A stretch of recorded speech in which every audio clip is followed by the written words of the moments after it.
is the Jayhawk Sports Network, powered by Heartland Technology.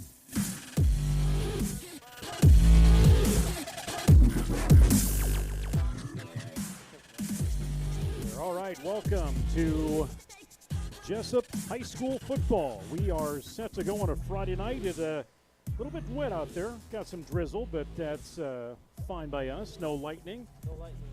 No lightning going out there.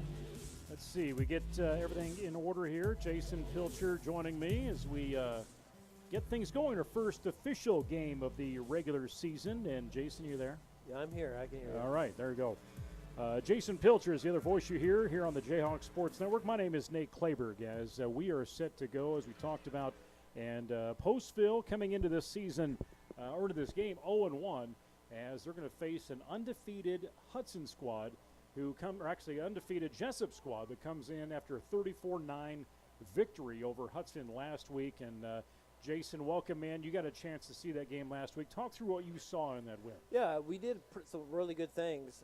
Offensively and defensively, both lines did a pretty good job. Put a lot of pressure up on the quarterback. Carson Leno, to me, really stood out. Nate Cagley did a really good job.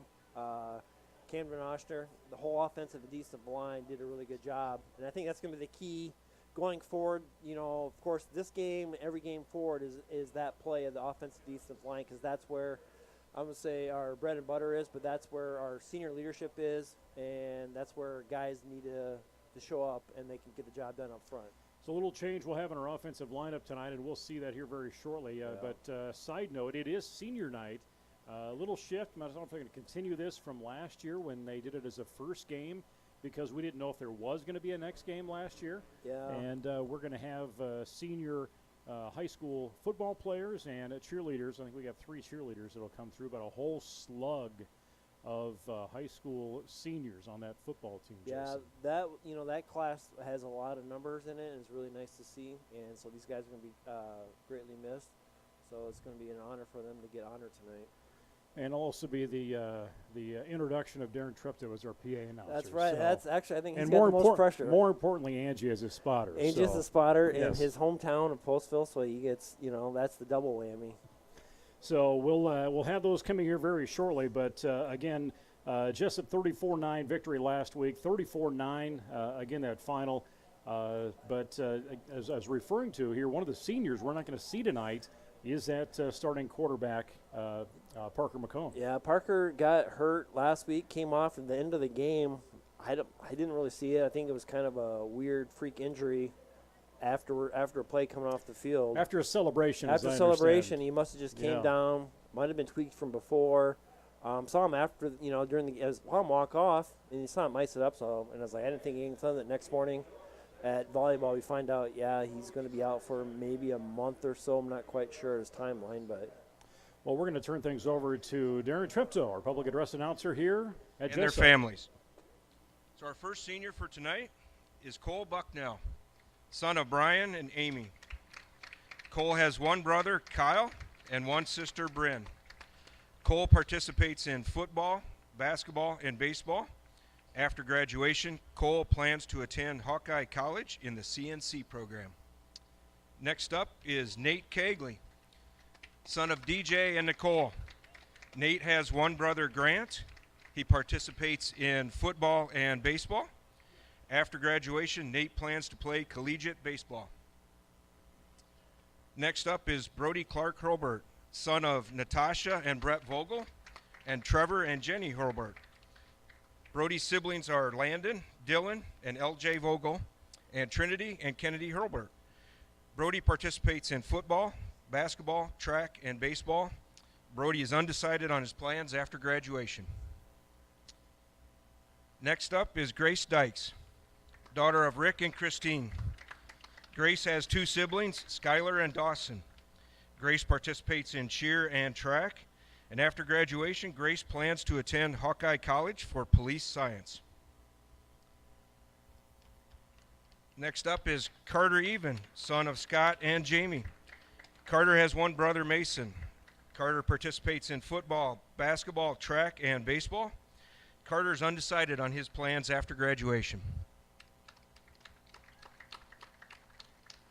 Next we have Corbin Fueling, son of Rob and Tricia. Corbin has two brothers, Cooper and Camden. Corbin participates in football, basketball, and golf. And after graduation, Corbin plans to attend college. Next, we have Maddie Glaspie, daughter of Rich and Christine. Maddie has two siblings, Kyle Clayton and Hannah Glaspie. Maddie is a football manager and participates in archery.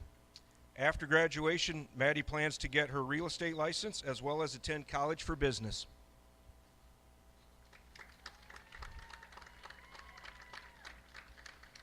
Next, we have Jordan Herman, daughter of Riley and Heather. Jordan has two siblings, Tyler and Braden.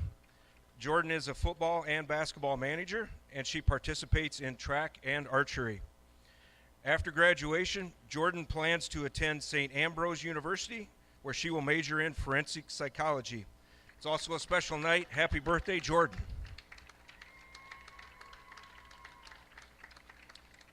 Next, we have Carson Lino, son of Jack and Deb. Carson has four siblings, Tyler, Shane, Danica, and Trent. Carson participates in football, basketball, track, and baseball. After graduation, Carson plans to attend college and major in business administration.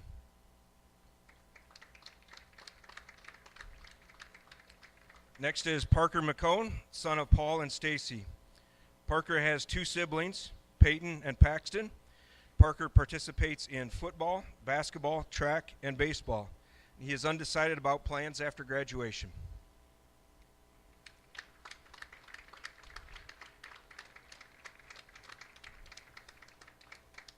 Next is Nathan Novak, son of Kayla Putnam and Adam Novak. Nathan has four siblings, Corbin, Josh, Hannah, and Lindsay. Nathan participates in football and track. After graduation, Nathan plans to move to Des Moines and work in a trade.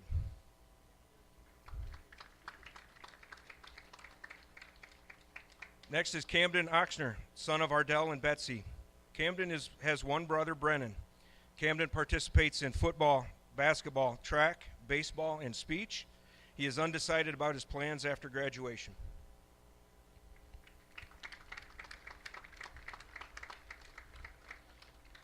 Next is Brady Reyes, son of Ron and Jackie Reyes, and Cheryl and Phil Fischel.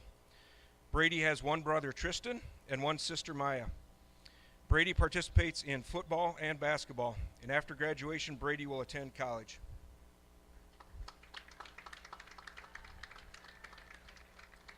Next up is Steele Rollison, son of Joey and Autumn. Steele has one brother, Creed. Steele participates in football and wrestling. After graduation, Steele plans to attend Kirkwood to be an electrician.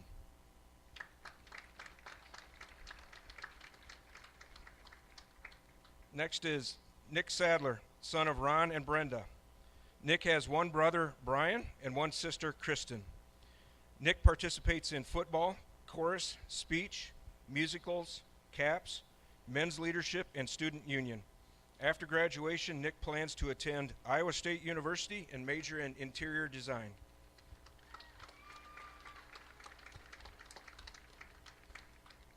Next, we have Noah Sheridan, son of Chris Sheridan and Stella and Luke Pint. Noah has four siblings, Jackson Sheridan and Nathan Bradley and Brooklyn Pint. Noah participates in football and track. After graduation, Noah will attend Army National Guard boot camp in South Carolina, and then Iowa Central Community College, where he will run track. Next is Sierra Seams, daughter of Jeremy and Nicole. Sierra participates in cheer, track, and student union. After graduation, Sierra plans to attend college and major in nursing and minor in communications, as well as run track.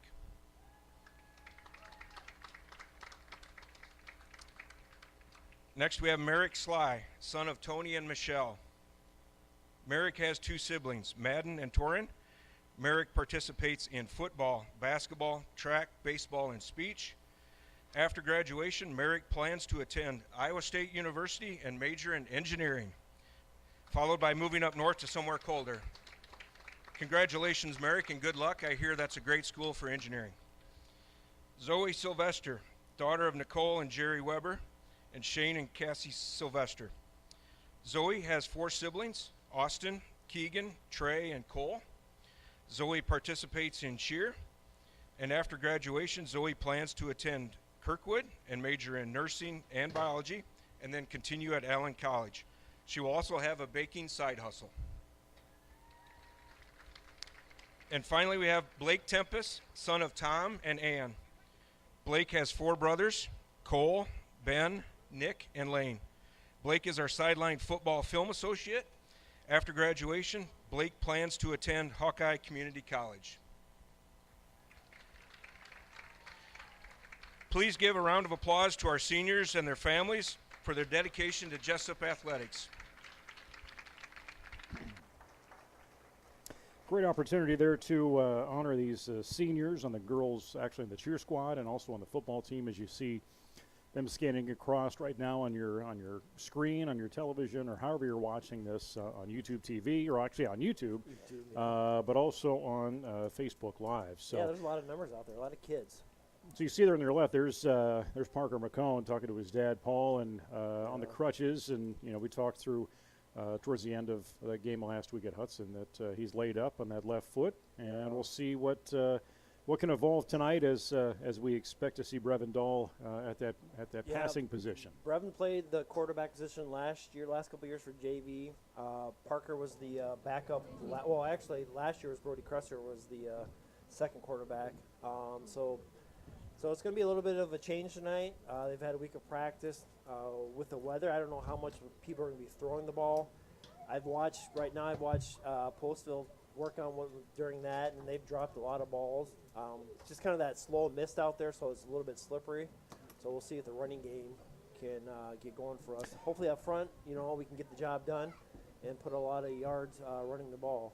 Yeah, we're still about 11 minutes away from getting a chance to get this game underway, Jason. But you've played on this field, you've been around this field, and you can see it from here. And I don't know if Eric can zoom in a little bit. Between the hashes in that south end zone, you kind of see where it's a little soft out there. It's a little darker out there. That spot right there, almost about the 15-yard line, is where it gets a little bit soupy, and that's where they do all the extra points. That's where last year, a couple times, the last few years, that gets to be a little bit dicey in there. So actually, that's the spot there a few years ago when I think it was a rainy night that Bryce Winters in that same spot he got hurt. Was that the night we loved a rainy night till about 11:30? That could have been that night because that was a bad night. He broke his leg, and I think that was about the spot. And that was a rainy night too. So hopefully we don't see that happen. Yeah, and you can see that spot if you look over on that goal line on that far side. You can kind of see that darkness in there, and that's another soft spot on that far side that we'll be watching and seeing how much action goes through there. But I walked the field when I got here, and is it soft? No, it's wet, and we're going to see that difference of where footing's going to be.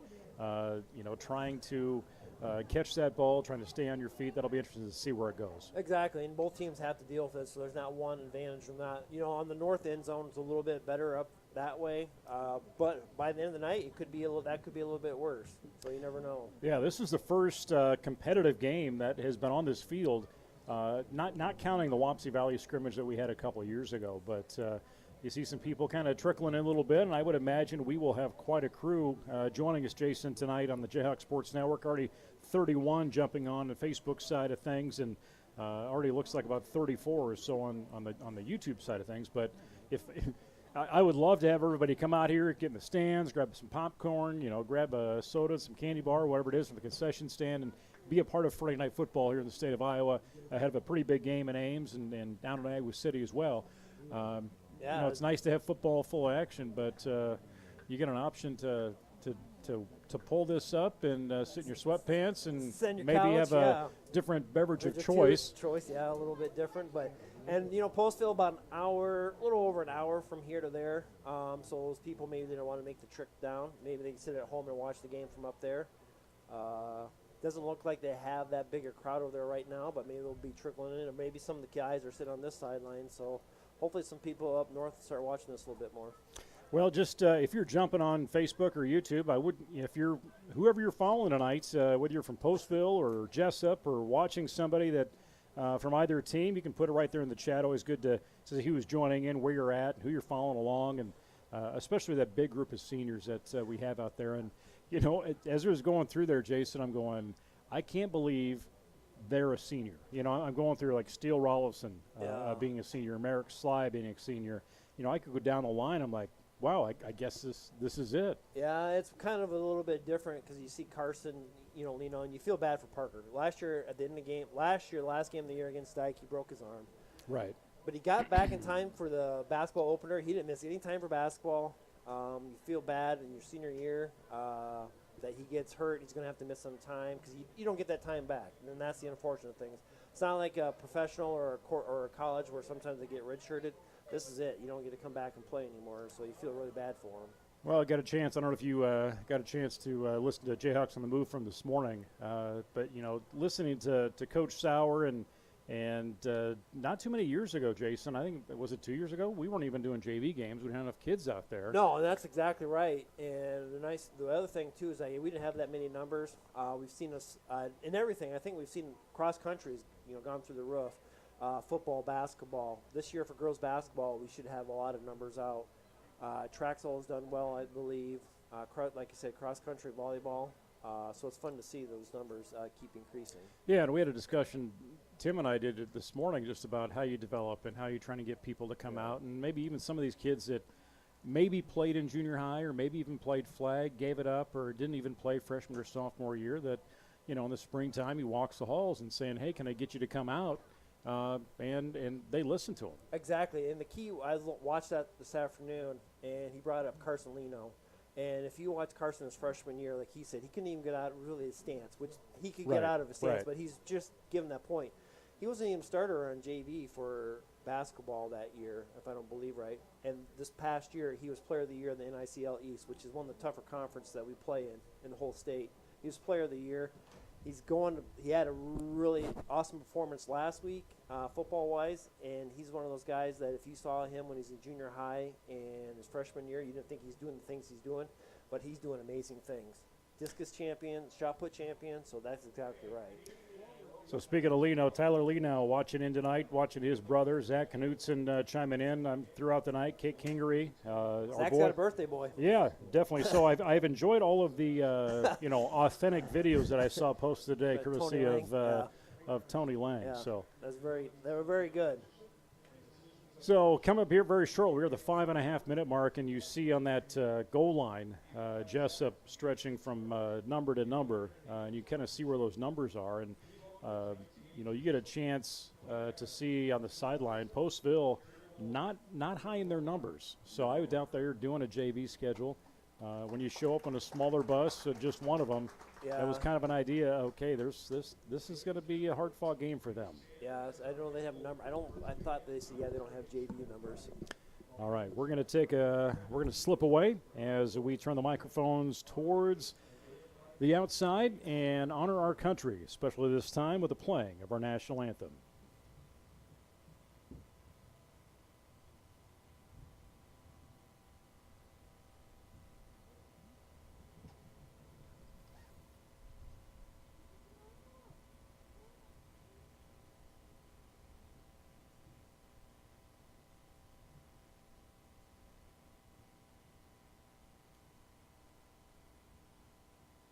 Actually, as you see coming across the lower part of your screen, bringing in our marching band under the direction of new band director Kristen Truex, as they will turn and face the flag. And you see, especially for Jesup, when you're looking at not just people in band, but also in cheer as well.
numbers have gone up. I was wondering here. We got a new band director here in Jesup, and as Molly Emerson moved out east to follow her spouse out there, but she built this program, the marching band program, which it was almost, you could count Jason on one hand, maybe even two, to see where you have right now with the band numbers they have. So good to see that program. Yeah, see those numbers keep going up. You know, we've said this before, and I saw it, you know, like today, you know, you got to get involved in something. You know, you don't have to say you don't play football. Get involved with the school play, band, you know, whatever you need to do.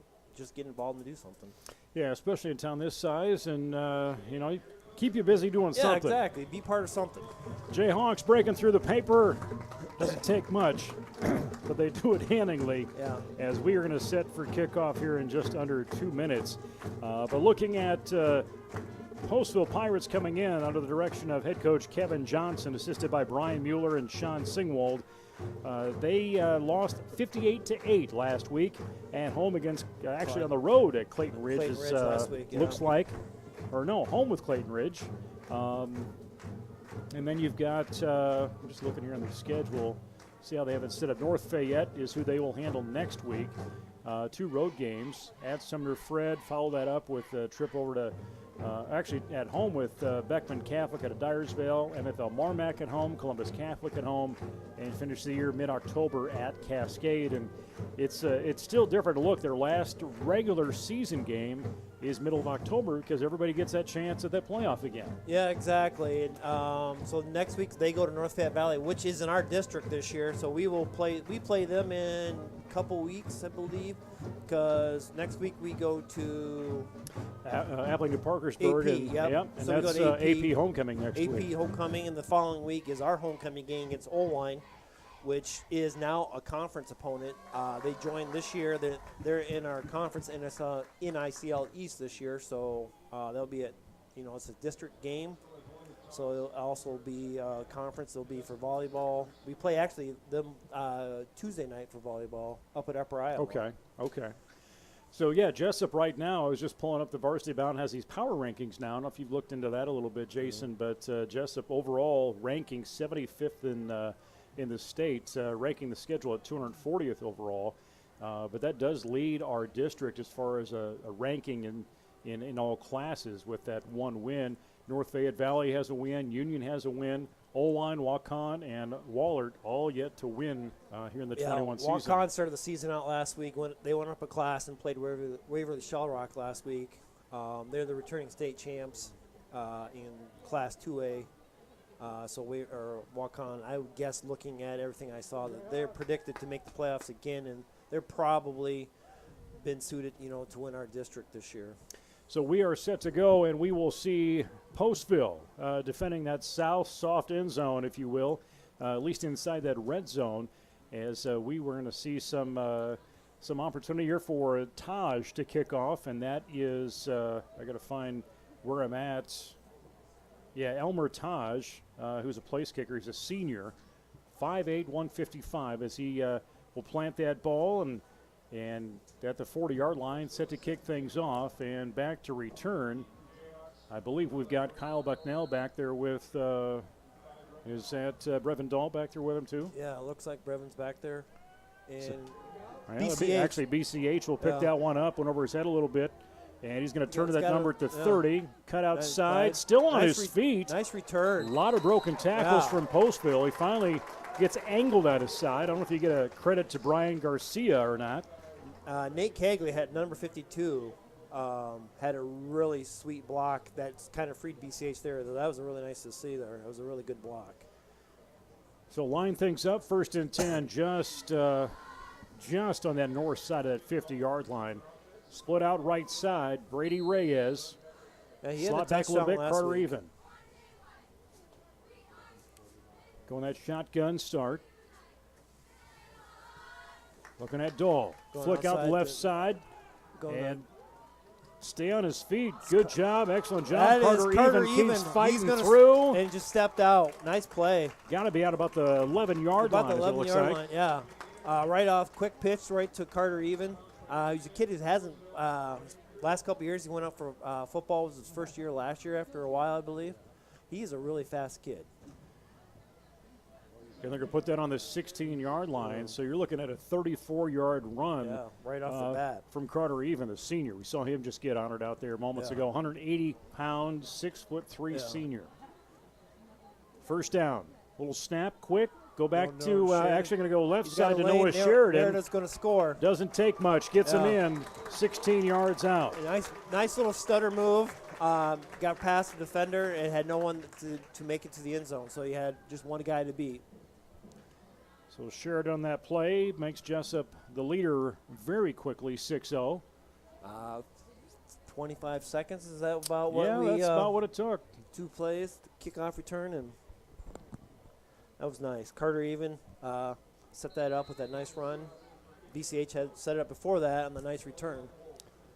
So you're looking at Camden Seahawks with that right soccer foot. Going to boot it up there, and that extra point is good. Yeah, and Coach Sauer made the point about a touchback, which some people say, don't understand how big a deal that is, but to get a touchback, to set the team back on the 25-yard line is a big deal. Instead of getting a return on the 50-yard line, you put the kids, the other team back on the 25.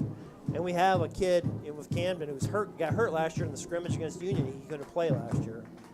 So we will set things up this time. We will have Jesup kick things off. Got our Jesup cheerleaders here down in front of us as we are shooting right out of the 45, 47-yard line.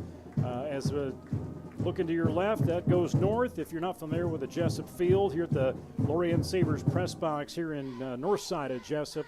And the flag to the south is just standing still. A little damp in there, too. Probably hard to get that thing moving today. It looks a little like it should be October instead of the first part of September. It looks like we should be around about Halloween, but it's real temperature-wise, it's really sticky and humid out, so it's a little bit different than. But you got that, hazy overcast right now. That just that little bit of sprinkle and nuisance rain.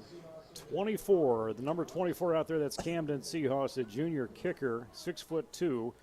He will step back, and we are going to see on the return end of things, I believe that's a check out there that far side. And there's the boot from Seahawks. It's going to be a little bit of a short kick on 30. Yeah, take about the 26-yard line and right good pursuit. hard. Yeah. Got about a 2-yard return. And right in there in that stop, give credit to Nate Cagley. So now we're going to put out our defense for the first time tonight. See what I try to look. I don't even know what type of offense Postville really runs. So this is really kind of and I'm not quite sure. Coach Sauer was saying they have an athletic quarterback, so we'll see if they. It looked like from what I saw in quick stats, they're a little bit of a 50-50 run and throw. Yeah, I think you're looking at 144 yards last week on the ground. Or actually, no. Let me look at the right team here. Yeah, you're looking. They had 18 attempts on passing last week, only 18 yards on the ground-wise, 24 yards off of 26 attempts. So got them right on the line still of trying to scrimmage. find their way. Yeah, got about a yard. I would say about a yard loss there for the Jayhawks.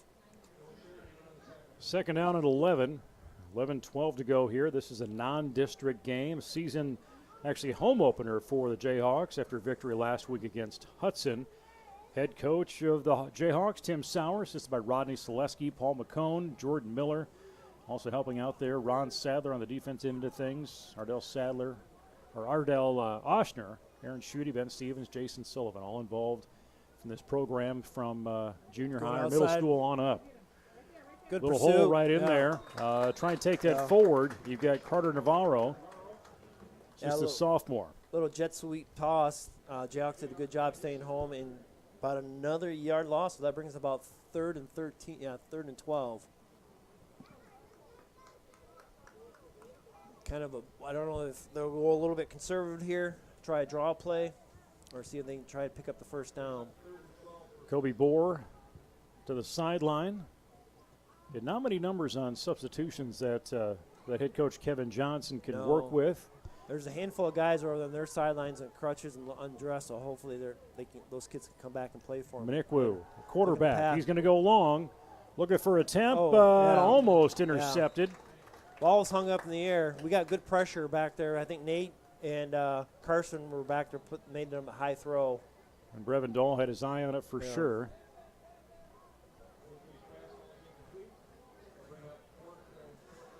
guess if I'm, well, this is just me, I would send the house right now. I would put everybody out there and see if we can block this punt. Since we probably would get the ball in good field position anyway. Elmer Toge, Well, flag of the play. I think the up back moved back a little bit.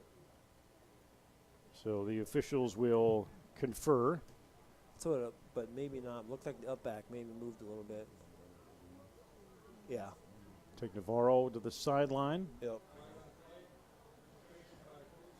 Yeah, so I think the up back kind of rocked a little bit forward. Shift things back. Put that ball now at the 25-yard line. 4th and 17. Still a Taj on the punt. And to return Brevin Dahl. Well, there. A little soccer style. Going to come to the sidelines of Jesup out of bounds. Yeah. And we got back there, and we did a nice job not running. We got right back there and did a nice job just kind of bumping the shoulder. Ethan Krall on the sideline there, the sophomore. He tried to make the catch on the sideline, but incomplete. Yeah. 9:53. Jesup will take over on downs for the second time this game, and the second time at about right on the less than 3 minutes of play time anyway.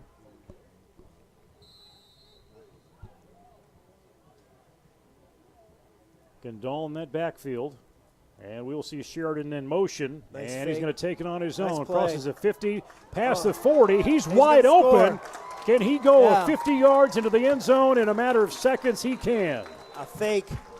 He faked the toss to the left, and they all been on the fake, and he had a wide open lane, untouched in the end zone for 50 yards. So quarterback keeper, as Jason was saying, that is the second touchdown early in this quarter. Yeah. With 9:44 to play in the first. Yeah, it was just a simple fake toss, as almost kind of a play that you do in the playground. See us with the extra point. And that's what you need to do. Yeah, Taking care of business. yeah. So we are at a 14-0 score, and I don't want to say I fear this, Jason, but this I think we're going to see this a few more times. I think if as far as going forward, I don't see us passing the ball a whole lot right now. Probably keep the ball on the ground. Maybe open it up a little bit more. Give maybe Brevin some reps. But right now, we're averaging about 35, 40 yards a carry. Right. So, I mean, that's right now. Until they stop the running game, maybe they come up, put a few more guys up in the box, and then we can throw on them a little bit, see what they do, if they make any changes. And I would imagine Coach Sauer and Coach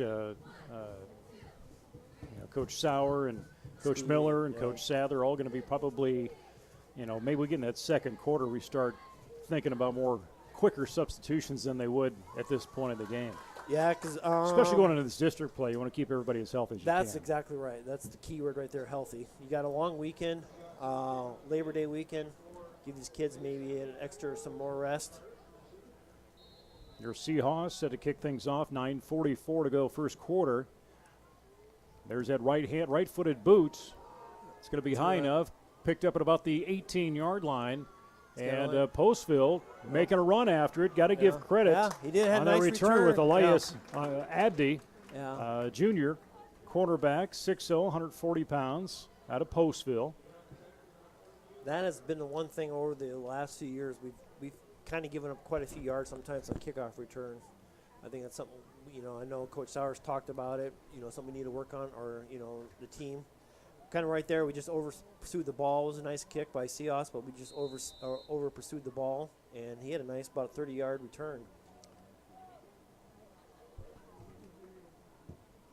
In last week's game, Brevin Dahl led in passing at a 69-yard pass play to BCH. Blitz. All-out blitz.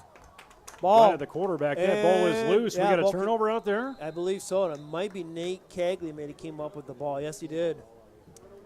So the offense is short-lived for Postville as the offense will head back out there. Looked like we brought the whole house almost there on a full-out blitz. And they had a turnover. They went for a draw, it looked like, and Nate Cagley ended up with the ball. Yeah, Skylar Blatt and Ryland Baugh, I saw Ron Sadler hustle them over to him as they were coming to the sideline. I'm not sure what he got, in their ear, but they probably were key in making that ball loose. 9:33 to go, first quarter. Single back. Going over Sheridan. Sheridan comes around that end, Nice crosses job. that Good 20-yard block. line, dancing it down the sideline, and he's going to the end zone for a 28-yard scamper. Number 10 for us, that's, who's number 10 for us? I should get these numbers. Brady Reyes. Reyes. Brady Reyes. Yep. That's who I thought. He had a really nice block in the corner and allowed Nor to score. Brady did a great job of keeping us, turning that block in the inside. Sheridan with his second touchdown of the night. And it only took 20 seconds for Jesup to score again.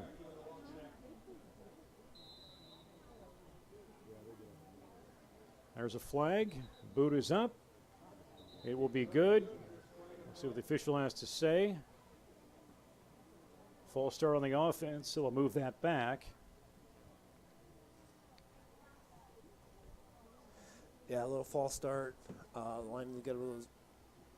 Maybe back it up a little bit, so give Seahawks a little bit more of a challenge. So that way, maybe going forward, he can try a field goal later. He's a really good soccer player, so if it backs it up, they're still going for it. We're still going to kick it. Yeah, between Seahawks and Baugh. Yeah. When you're looking at the kicking game, sounds like they've been having some success so far in practice and also in the game.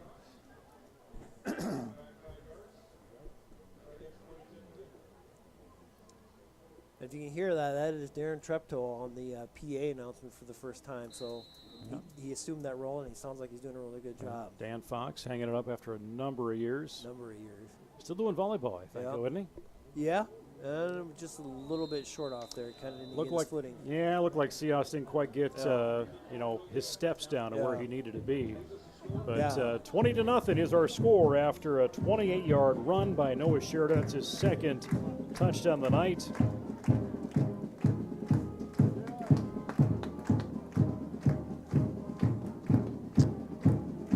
So yeah, 20-0 with 9:24 left in the first quarter. So we'll see what happens if we get up a few more scores. The rule is now, they used to have a 50-point rule. The game would be over at halftime. They no longer do that anymore. So I would guess if this continues, we would see a lot of substitutions and a lot of kids out there playing, which not only be beneficial for our kids, but for the other sideline too, for those kids too, to get some reps and maybe get a little bit more of a skill set that they're used to. Yeah, some people following along tonight. 48 on Facebook so far, whether in Jesup or looks like Knoxville, Iowa. Got Candy. Mrs. Sauer. Mrs. Sauer. Jayhawk sports fan, Jayhawk Sports Network football fan number 1. I saw his little Timmy's snap today with his boy, and they are identical twins with the hair and everything. Did you see his Instagram from I don't his have third grade? No, I don't have his Instagram. I'll have to maybe go and see if I can find that from somebody. There's a good kick. Deep in the end zone, or not quite for the touchback. The ball's on the ground. You lose some momentum there if you get that at the third or fourth, and did he hang on to that ball? He did. They're going to get it right about the 18. We'll see defensively if we come out again with another all-out blitz or what Coach Sadler calls for this.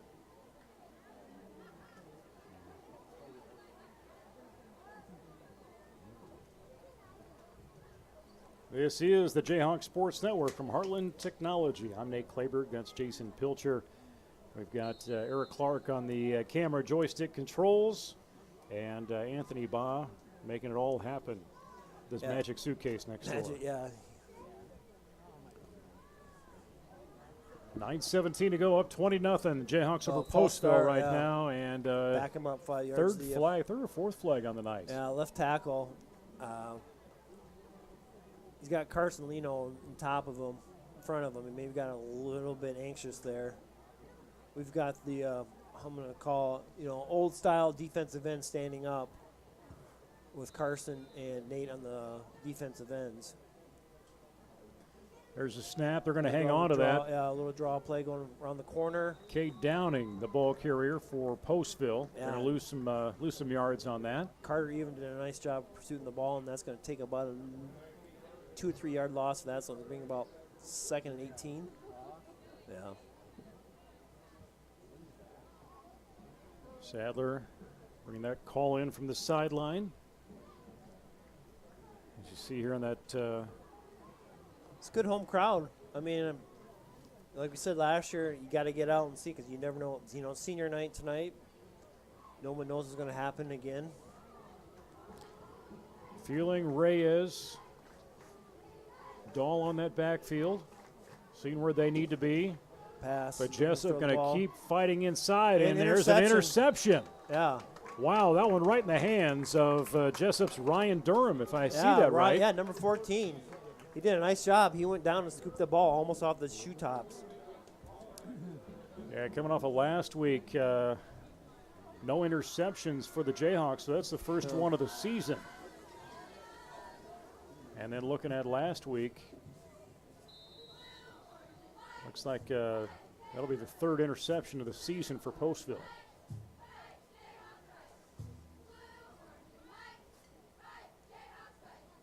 Flea flicker. Brevin's On the gonna run, have- Dahl, yeah. he's got Nice job avoiding the. great aggression. Oh. Touchdown. Wow, how about that? That was, I thought maybe he stayed in Corbin bounds. He needed to Fueling. go across the line of scrimmage and threw a strike to Corbin Fueling. Brevin Dahl did a nice job keeping that play alive. 21-yard play. How about that? Yeah, that was a really good play. Only took another minute and 13 seconds to make that happen.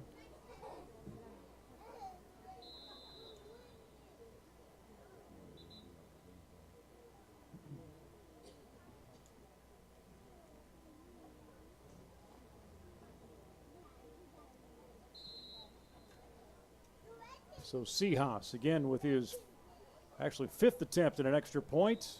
Still working on that step a little bit. Got the leg for it. Got to get his timing down, but that extra point is in. And all of a sudden it's 27-0. Yeah. We're gonna need some filler through the night. Yeah, I mean it's going to be. I don't know, unless something would change drastically for him. Right now we're not doing anything. That was a flea flicker play, but we're not trying to do anything differently. We're just out there playing football, so we'll see what happens. Yeah, it's one of those things, and you want to give some empathy to Postville and what they're going through and the numbers they have, and Jessup's been there before. We've been there a lot of times before, and that's the one thing too. Is like we've had years where we, like you've said before, we haven't had a JV team, or we've had numbers where we've taken a score like this where we've been on the opposite end of it a few times, a lot of times sometimes. So, yeah. So cheerleaders going to get tired tonight, getting some extra jumping jacks in, as they do with every point that goes up on that scoreboard. Student section joining in tonight. Looks like they've got, must be a worker night, as they've got, looks like OSHA approved green neon Maybe it looks safety like, gear. Safety gear on there tonight. Seahawks again with another kickoff. He'll boot that. It's going to go about the 10-yard line. He's gonna, snips up a little bit, back to the 2. He will pick it up. They'll let him outside. And snug up, yeah. and they're going to see Yeah, it's going to be Carter even with the tackle. Alan Gonzalez, the ball carrier, actually the return on that. That's going to be right about that.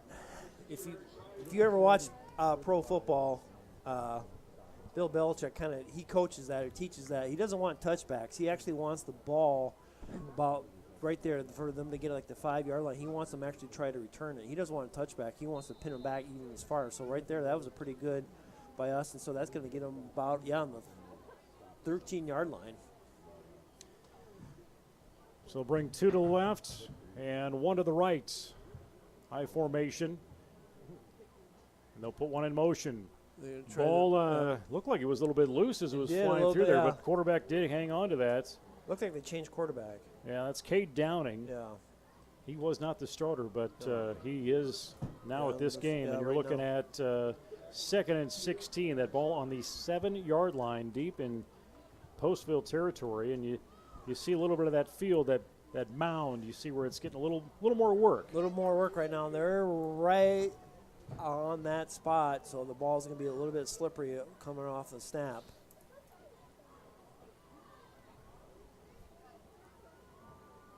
They go into shotgun, so sometimes this is where you see it, sometimes where the ball goes over the quarterback's head.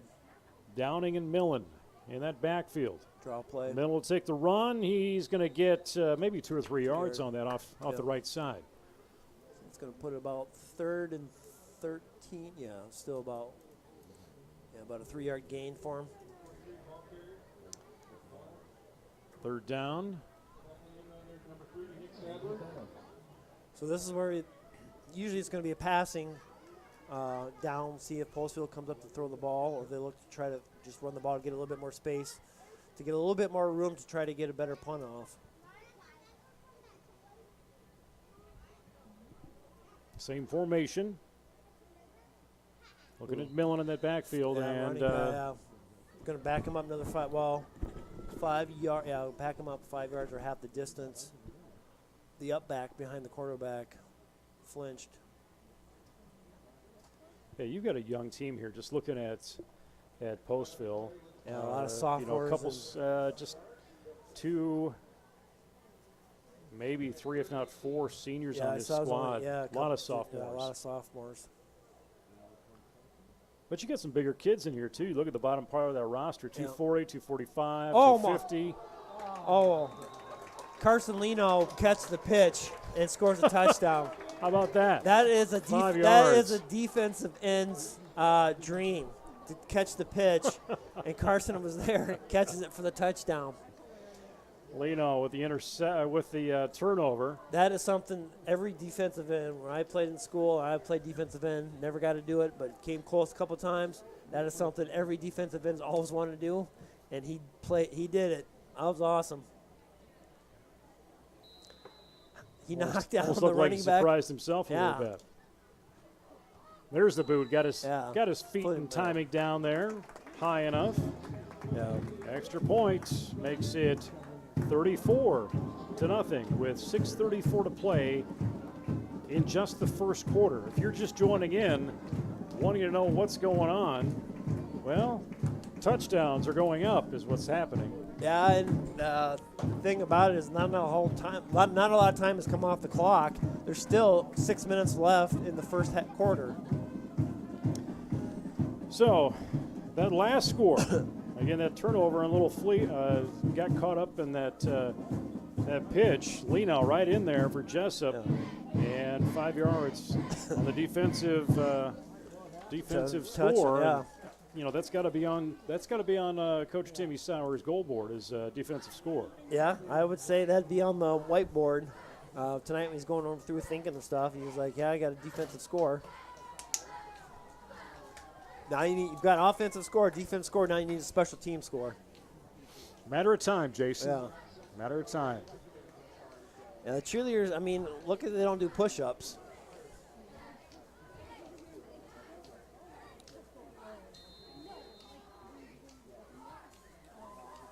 All right, Seahawks will kick off again for the sixth time today.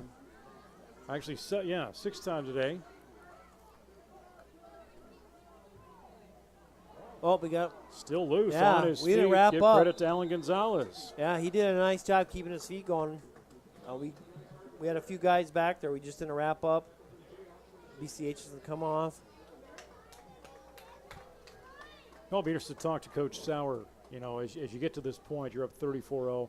Conversations they're having on the headset, conversations in the sideline of when do you start making changes? Do you get through the first quarter with your first team? I would think that would be ideal, that you'd want to at least get the first teamers to the first quarter and start rotating kids out and get them some second half or the second quarter, and then halftime. Then maybe you just play your full JV squad. See what you can do. Well, and you got a situation too is you don't just want to keep pounding on. No, on and that's not fair to them. Draw right side, trying to make that pass is Cade Downing, the sophomore QB, incomplete. Just trying to find a way downfield as they're heading towards that north end. Yeah, he'd had a little bit short hopped it on the one little sprint out to the right and came up short and throw. 6:21 to play in the first quarter. Postville again in huddle. Honored a bunch of seniors tonight on this squad for the football team as well as our cheer squad. Next week, travel over to Appling Parkersburg on Friday night for their homecoming and begin playing the district.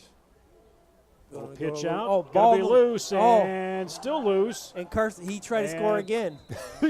he tried. He couldn't bend over quick enough to try and grab that. The one thing so far he's going to get, not to say in trouble for, but they're going to come to the side. They're going to tell him instead of trying to scoop it up, you just fall on the ball. Everybody, you got a wide open lane. You try to go. He was all about, I want 2 touchdowns. Yeah, maybe he's going for the Al Bundy this game. Yeah, who knows? Yeah, if Carson can get the Al Bundy. He plays first base, so he tried to scoop it up. 6:03 to go, first quarter. And Postville will be pushed back quite a bit as it's going to be 3rd down and long. Yeah, it's tough to play behind the chains every single series you've been, but Postville's been behind the chains every single time they've had the ball. There's a little bit of hole there. Yeah. Nice little crack jumping in there. Slammed a hit from Nick Sadler. Came in from that linebacker spot. Yeah, that was a little quick hitter to the fullback. That was probably one. They've had a couple plays that made 3 or 4 yards. That was another about 4-yarder. So this is the Postville right now. They're going to be punting from almost right in front of the goal line.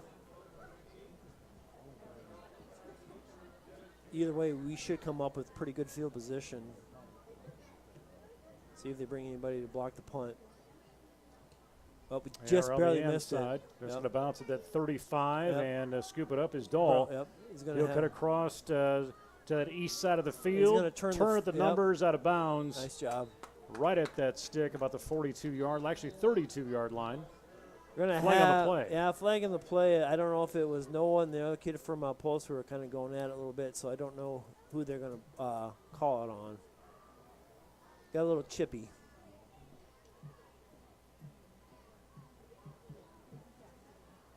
Out of last week, Brevin Dahl again led in passing and Parker Mccomb in rushing. BCH. They 2 were receptions, up. Yeah, 72 yards last week, 1 touchdown, and Carson Lee now 7.5 tackles, 2 sacks. Because they were up for play of the week last week for KWL, but Yeah. I didn't see how that turned out for the voting. They usually bring that out Thursday night, don't they? Announce that? Yeah, and I didn't see anything this morning or last night. Because then also, too, that same last week, we had 2 people up from Des Moines Register for Athlete of the Week. We had Mena Treptow and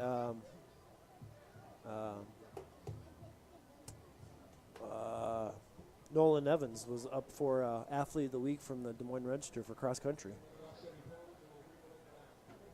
So, yeah, offsetting penalties for they had a hold and we had unnecessary roughness.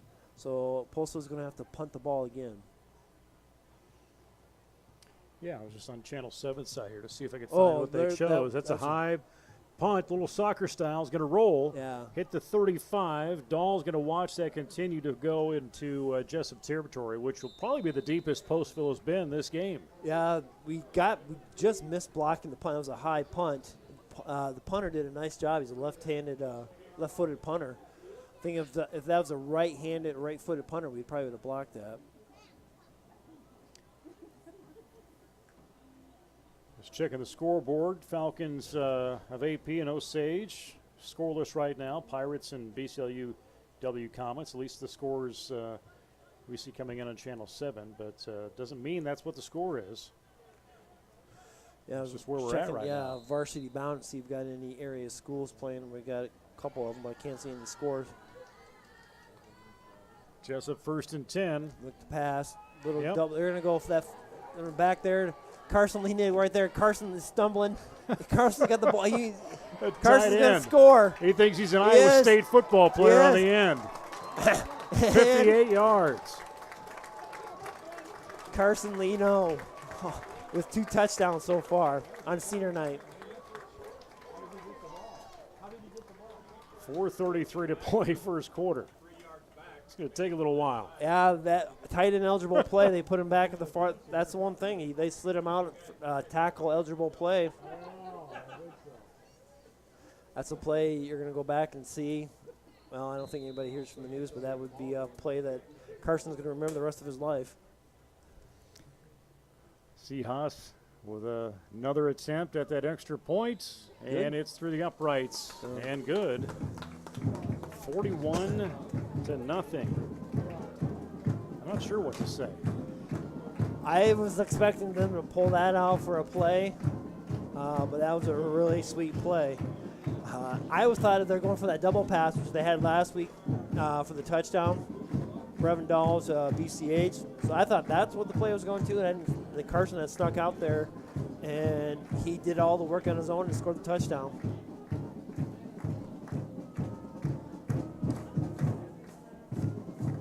Well, it took less than a little over 2:01 for that next touchdown to come in to put you up 41-0, and yeah. Yeah, there's a shot. I mean, there's 4:33 left to get up 50 in the first quarter.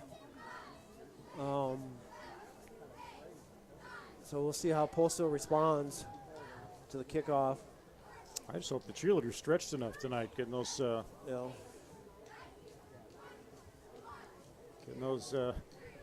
jumping jacks in. I'm going to guess, I don't know what the record is, but I'm going to say that this is probably the most points that we've ever scored in a quarter. I would imagine. I would definitely imagine.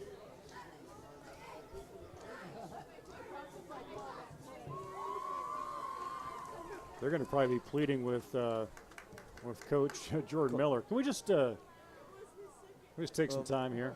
Oh, he fumbled, or he still doesn't have the ball. The ball is loose, and Jesup kind of held up a little bit. They did. They didn't over pursue. And then finally Noah Sheridan he saw an opportunity, just made sure it stopped. Yeah, he kind of fumbled the ball right away, picked it up, and then did the same thing.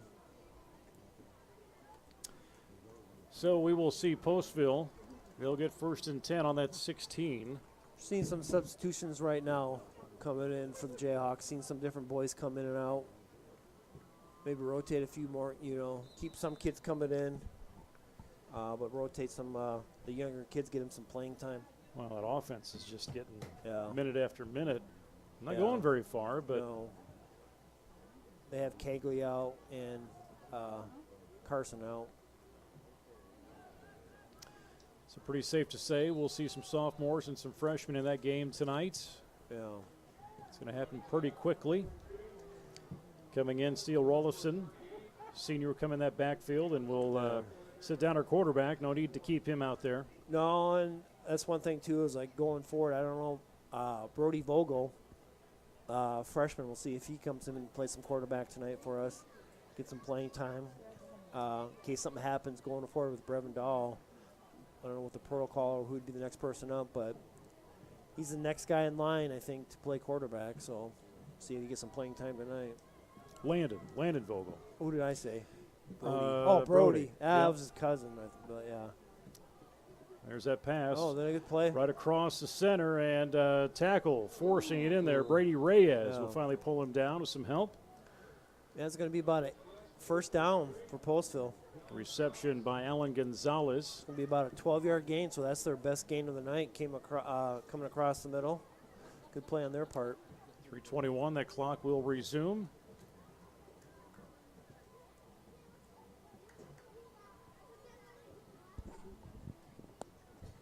Taking their time in the huddle. You got 15 seconds to go, and flag.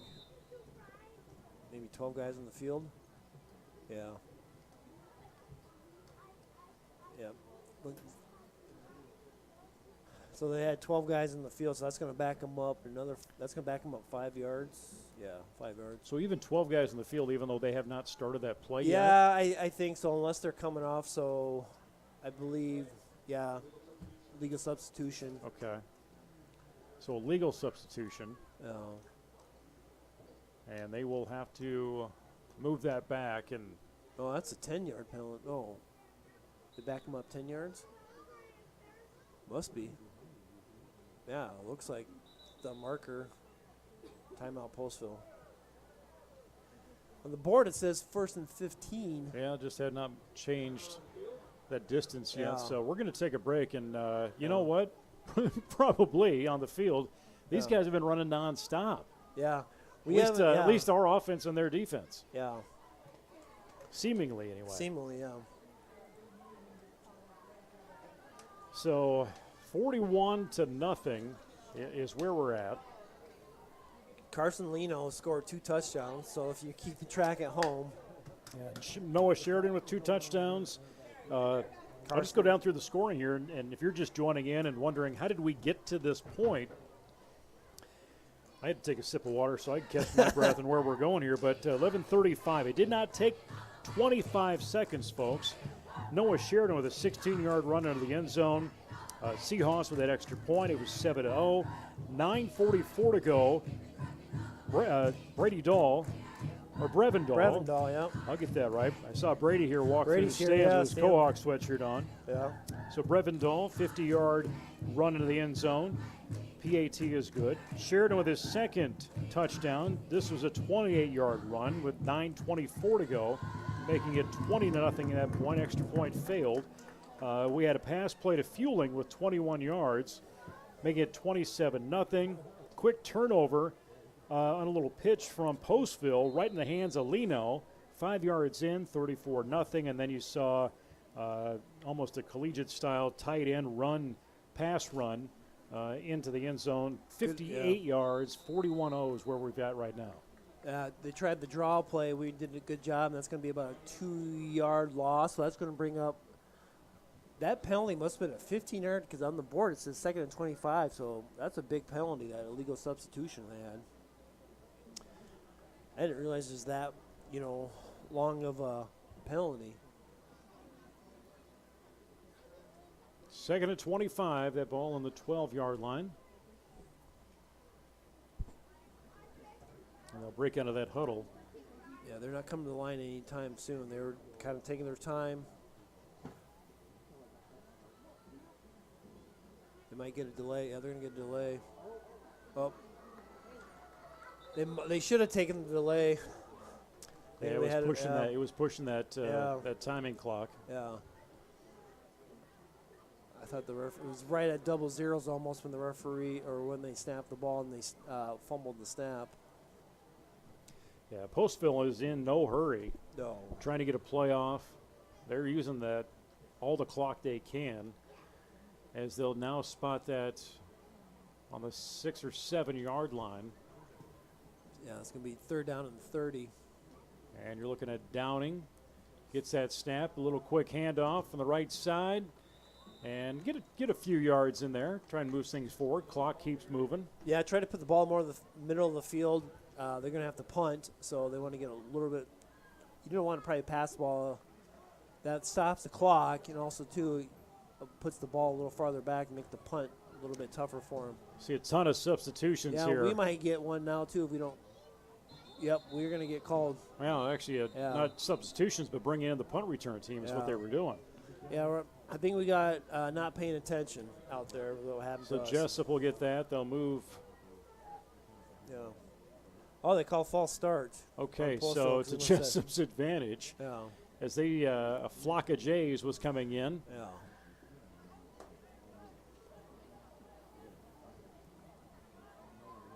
All right, so that is going to be spotted at the 5 yard line, and you got a 4th and 30. Yeah, he's about. And Taj deep in that end zone trying to get that punt off. Jesup's going to go a little easy on it, looks like. Well, maybe not so much. That right side, Reyes was right in there. And that's going to bounce down to the shy of the 40 yard line. Yeah, that punter's done a really nice job avoiding the rush. A couple times we've been back there, just missed the. Brevin did a nice job not going for the ball, just let it go. We're going to get the ball in good field position. No sense of trying to pick it up and get hurt or fumble the ball yourself.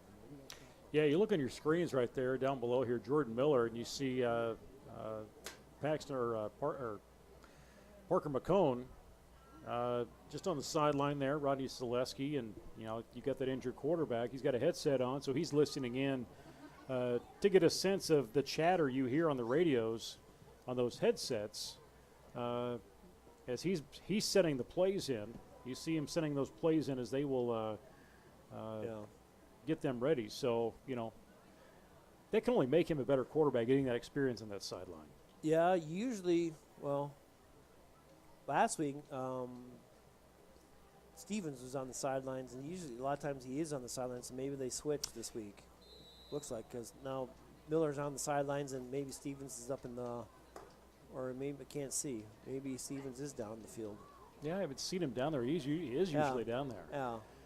Quick pass from Dahl. BCH, he's going to try to turn little the corner. Little hustle of Trevendor. No, that's BCH. Yeah, BCH is going to score. On his way, gets tucked out of bounds, or not almost out of bounds. Yeah, scores. Official is going to hold him back. He did step about the 7-yard line. Yeah, he's got speed. That little out pass, and he did the rest. 53 seconds to go in this first quarter, and we're going to see an official's timeout. This time, maybe a guy in Postville is looking for a mouthpiece. I don't know, sure. Or something down, or maybe when the referee's waiting to come back down, maybe he slipped. Not sure. Yep. Line judge is coming back down. First and goal, ball on that 8-yard line. I think going into the second half, though, it would be continuous clock. I don't think they do continuous clock until second half. Or if you get to 50, does that change things maybe? I thought it was 35. I don't know. I think once it's 35, I think then it's continuous clock. I'm going to go try the jet sweep going across, and Corbin Fielding's going to get in. 8 yards. Yep. That'll be his second touchdown of the night, this time on the run.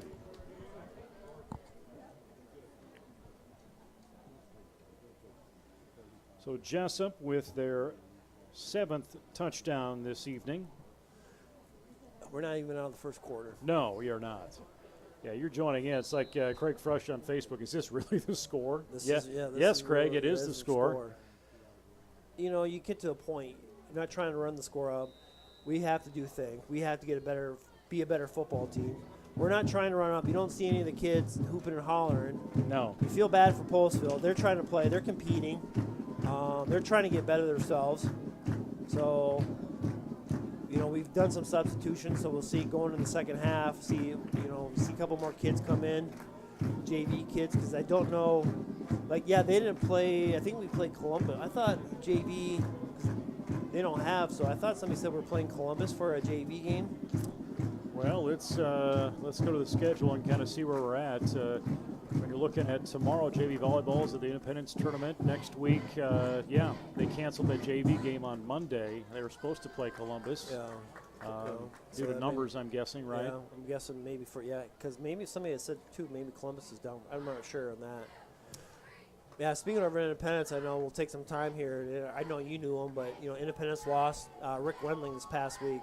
And he's a guy that volunteered for a lot of stuff. YSF football, Fair Board, helping out with their baseball. If you went to an Independence youth thing, Rick was there. Yeah, I don't know if did you say Fair Board on the Fair Board? Yeah. He was part of it. That was a big loss for the community of Independence and for everybody in the area, because he was a guy who did a lot of stuff. And he was the guy, if you live in the country like I do, made sure your roads were going to get cleared. That's the other thing, too. He was the secondary road superintendent, so he did a lot. There's a return. That's going to be a quick one with Alan Gonzalez. He sees that one, takes it deep in their own territory out to about the 40, actually 38, 39-yard line. Yeah, so Rick Wendling passed away this week, unexpectedly there in Independence, and that you just don't replace a guy like that. Yeah. He did a lot, and he was a great guy. So you knew who he was with that long gray beard that he had. And Luke Baldwin said it right when we were talking about it. He goes, he's one of those guys, you looked at him, you didn't think, well, maybe he's a little bit offstandish, but he was a really nice man. Yeah, he was. Him and his go out to their family, Lisa, and the kids. Exactly. They will be missed. Yeah, they will be missed. So that finally gets us to the end of the first quarter. It took 47 minutes. and we built up 48 points on Jesup's end of things, and wow. You know, and I'm sure, and it'll be interesting to talk to Coach Sauer about this, because he, you know, we can remember this. He can remember this in his time. We've been on the other end of this. Maybe not this bad in the first quarter. No, I mean. But there's been times you're like, okay, this is not going well. No, we've been there, like you said before. Maybe not in the first quarter or come out as, you know, be able to compete at a little bit higher level. They just haven't been able to match us competition-wise. You know, we don't know what's going on in their school, how many kids they have. You know, I see a kid on crutches down over there, too, on their sideline. They got a handful of kids, just, you know, street clothes, so hopefully maybe they get healthier. You feel bad for those kids that are playing because they're trying their hardest. So that's the one thing. The parents are over there, they're cheering on, and that's the one thing going on. They're trying. Yep, Ben Stevens chiming in. He's recovering. He's at home.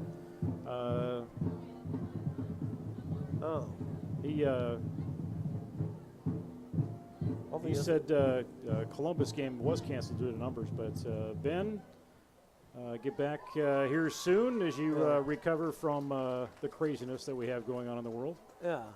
Well, see, we notice things. We notice he wasn't on the sidelines, and he's, you know. Well, he very well could have been in the box. So we just could have been. Know maybe they just switched. You know, tried to this week put Miller out on the field.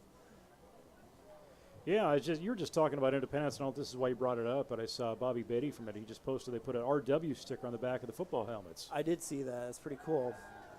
And a little bit broken up by Ryan Durham. I did see that, and I saw that Independence is playing down in, I forget where I saw it. It's a road game. I saw it because Chad Beatty's going to be doing play-by-play. Okay. I forget where I saw they're going to be at, but yeah, I saw that there a couple other people had posted some stuff about, you know, Rick and stuff, so he'll be remembered. His son's a senior. It was one son's a senior, so. Postville lining up at that 38-yard line of their own as they're going to hit towards that south end zone. Looking to throw. There's a pass into the ground. No coverage needed on that. It was intended for Alan Gonzalez. Coming off the hand of Cade Dowling. Yeah, he didn't have much pressure coming back to him. The quarterback just trying to throw the ball right into the dirt on the sideline. Like to see him maybe try to set his feet and make a little bit better throw for himself.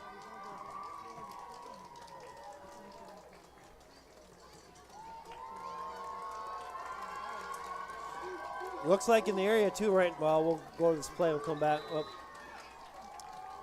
3rd down and 10 for Postville. Oh, they forgot to reset the play clock.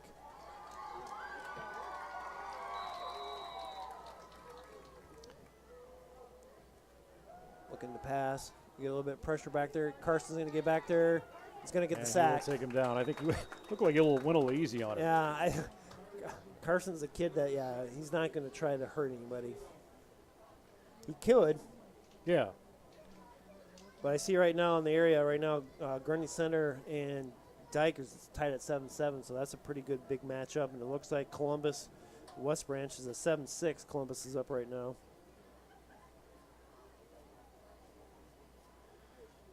So I guess it's fortunate, you know, from when you look at the JV and I guess the freshman, sophomore end of things, getting your game canceled Monday, you're going to get the chance to compete tonight. Yeah. And they punted, so we're gonna get the ball right about the 30, almost around the 42. Yeah, we're about 42. Yeah, and that's the thing. These kids right now, no game on Monday, coming back from the holiday. I guess maybe that works out better for us now. They'll get a lot of playing time hopefully tonight. Independence is Clear Creek Amana tonight. That's right, CCA. I forgot it. It's down there. Not only can he handle the camera joysticks, Eric Clark is on it, finding information when you need it. Yeah.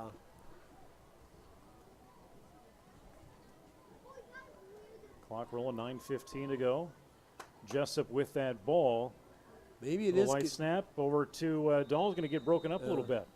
Or from Dahl, going to get broken up. So it is continuous clock right now. Okay, so we get to the second quarter. Maybe get to the second quarter. Maybe it's 45 points or something like that. Yeah, we'll get clarified here at halftime. Yeah, so right now, the incomplete pass. Or if anybody out there you're watching on Facebook want to put it in there, you know the rule. Let us I know. feel like this is something every year we bring up that we should remember, but rules change, and Rules who knows? change. Yeah, exactly. Make it interactive, so make the people at home do some homework tonight. Yeah, that's right. That's what we're doing. Yeah. Tried a little bit, almost like a little reverse to Sheridan, or to Carter even. He Carter's finds a got some hole. wheel. He's running He high. turned- yeah. He's coming about 58 yards, and he got another touchdown. Yeah, he got around the corner, and he turned on the Jets, and he scored. 8:13 to go, second quarter, and that is the eighth touchdown of the night, 58-yarder. That's our second 58-yarder. Leno had the other one. Big credit to Even. And are we going to send Seahawks back out there? Yeah, Looks I would like say, it. Keep kicking extra points for a while, at least there, give him some more practice. Is it me, or do we look a lot bigger than we used to? We have, Got some more size we got some on more our team. size. Got it through, punched it through. The last year, most of the offensive line were all juniors, underclass, and they came back this year. Up front, we're pretty big as far as last couple years that we have been. Camden Oshner, like today, Coach Sauer, you saw him as a younger kid. He's put on a lot of size. Oh, even in the last 6 months. His last 6 Really? And he's pretty mobile. I watched him play a lot of JV basketball this year, and he's pretty good down at the post. I would guess this year you're going to see maybe him and Carson down at the post, maybe do a little bit Twin Towers. He was. I give credit to Oshner.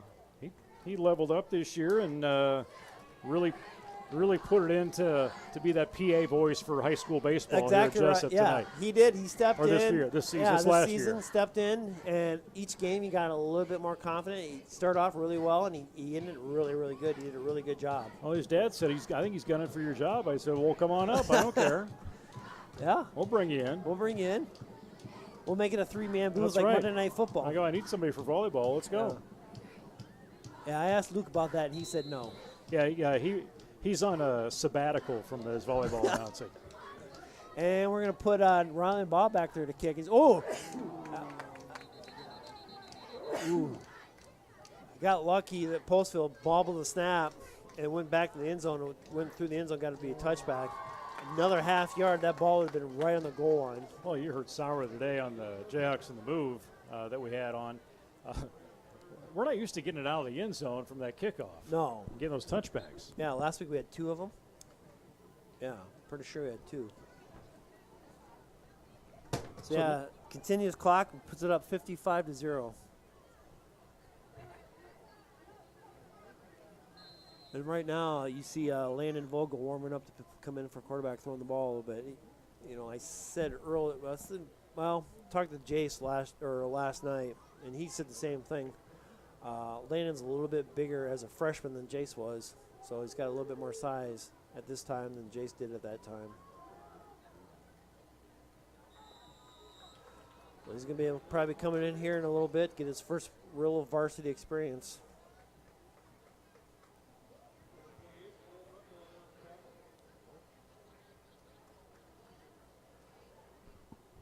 A 1-yard gain for Postville is going to bring up 2nd and 9.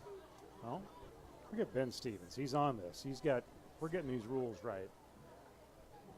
Did he go? See? Yeah, that's why he's. I just got to be able to. That's why he's smarter than us. Well, he wants to feel involved and productive since he's not at the game tonight.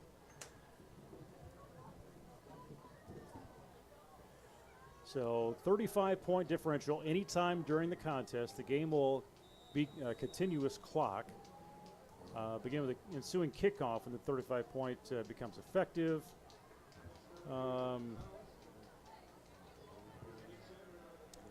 Clock will run continuously except when there's a timeout, after a score, intermission between first and second, intermission between third and fourth quarter.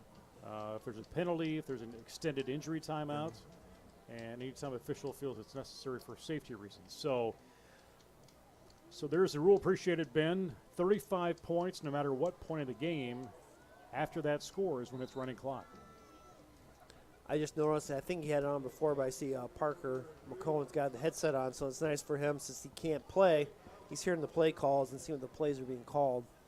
And so that helps him out going forward, so he sees what the plays are. That way he still hears them be part of the game. And that's going to put, right now we do some substitutions again. And we're going to have number 8 back there for us. That's Kyle Bucknell, who came on and got hurt at the beginning for baseball season, had a really awesome year playing catcher. And he's going to see if he's going to pop that up and get a chance to return. Make one. Got his footing and nice little return. Got about a 10-yard return on that. Bring a bottle of Windex up here so I can see. Steam up the window.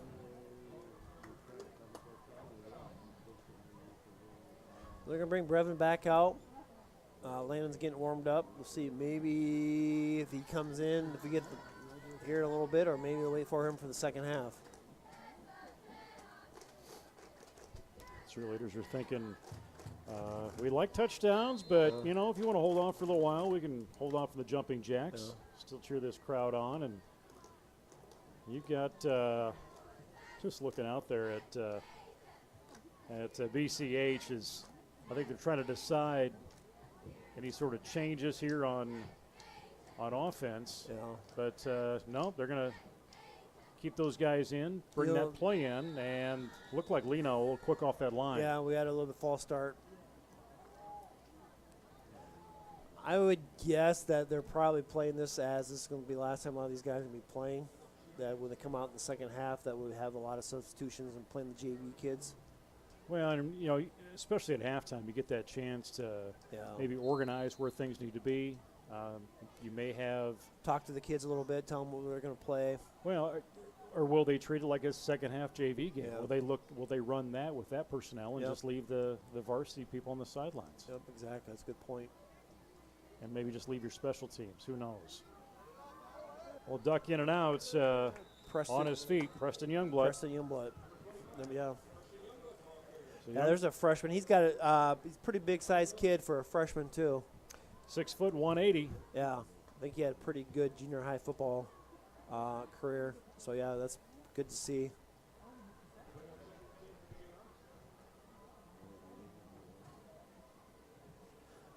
Got trips right. He's looking to throw. There's Mccomb looking left. He's got looking downfield now. Where's it going? Out of reach. Nice toss, but not going to land on the hands of Brady Reyes. Brevin's got it knocked down a little bit. See if he's okay. Was that Reyes? No, it was BCH downfield. I think it was Brady. Or it was it was number 10. Yeah, Brevin Dahl, he's got a little bit. There's a flag back there, so I'm going to see what the flag is. This is where I complained to Sauer that he didn't check with us on numbers and how they should look from the booth, so we can tell the difference between a 1 and a 0. They called unnecessary roughness on the must have been a late hit on Brevin after that because they're personal foul. Coach Sauer out there attending along with our trainer. Yeah, roughing the passer. It's called in Postville.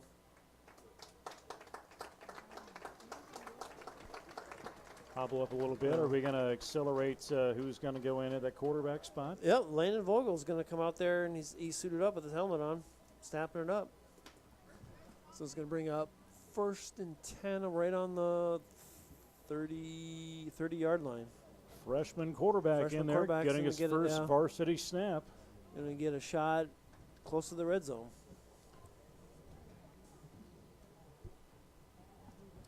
They practice together, play together. You never know when you're going to need somebody to come in. That's exactly right. Flanked on that right side by Youngblood, so he's got a familiar backfield teammate. Yep. Look for that snap. And quick to the near side. Make that turn. BCH comes along that sideline, gets pushed out. Where are they going to mark that? About the 25-yard line. His first pass is to his cousin. Imagine that. So throws to his cousin. See, this is the information you know that Yeah. I would be like, I have no idea. Yeah. Actually, no, cousin, brother. Sorry. All right, Vogel back on that Yeah. snap. This is his brother. I'm sorry. It was, 2nd and 5. He's going to scoop it up, get taken down Yeah. for a deeper loss. And just need to get some reps in there. The ball's a little wet still. ball's a little wet. It was a little bit of a low snap. Took his eye off the ball. It's going to take about a 8-yard loss. So it's going to be 3rd and 16.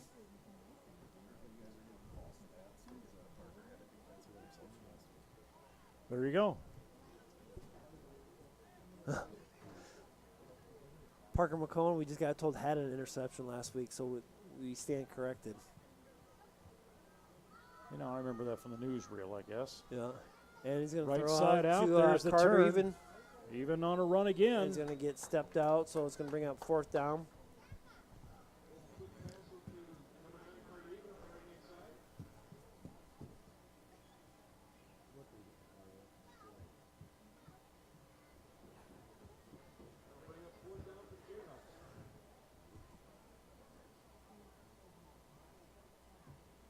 Well, I did show we had 1 interception last week. Taking a If little bit of time if this we play. talked about that and omitted that for whatever reason, I guess I apologize. But Call the Seaver. age of the internet, we can Seaver, get corrected easily with information, and that's just fine. got the snap off just in time. Little keeper, Vogel hangs on to that, and he'll go down. He's still on his feet. They're going to still drive him through, He's but gonna be Postville I think, says he's going to be. He's just got a minute. First down. Yeah, looks like from the mark he got picked up the first down. 1:28 to go. Maybe not. Short. Yeah. First half. We're going to continue running clock. And appreciate that from Ben Stevens giving come us up, the yeah. information. You're 35 plus on somebody. That clock's going to move, Yeah, no a matter little what short. period you're in. Little came up a little short, so Postville's going to get the ball back with about minute 1:05 left on the clock. Kate Downing back in at quarterback.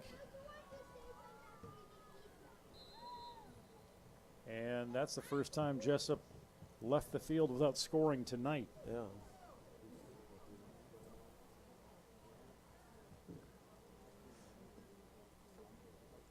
Looks like right now we have a lot of the JV boys. Oh, little high snap.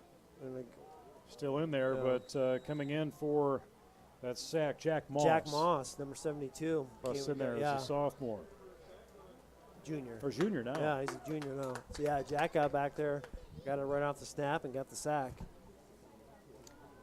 That might be the last play for Postville there. See if the clock should run right out.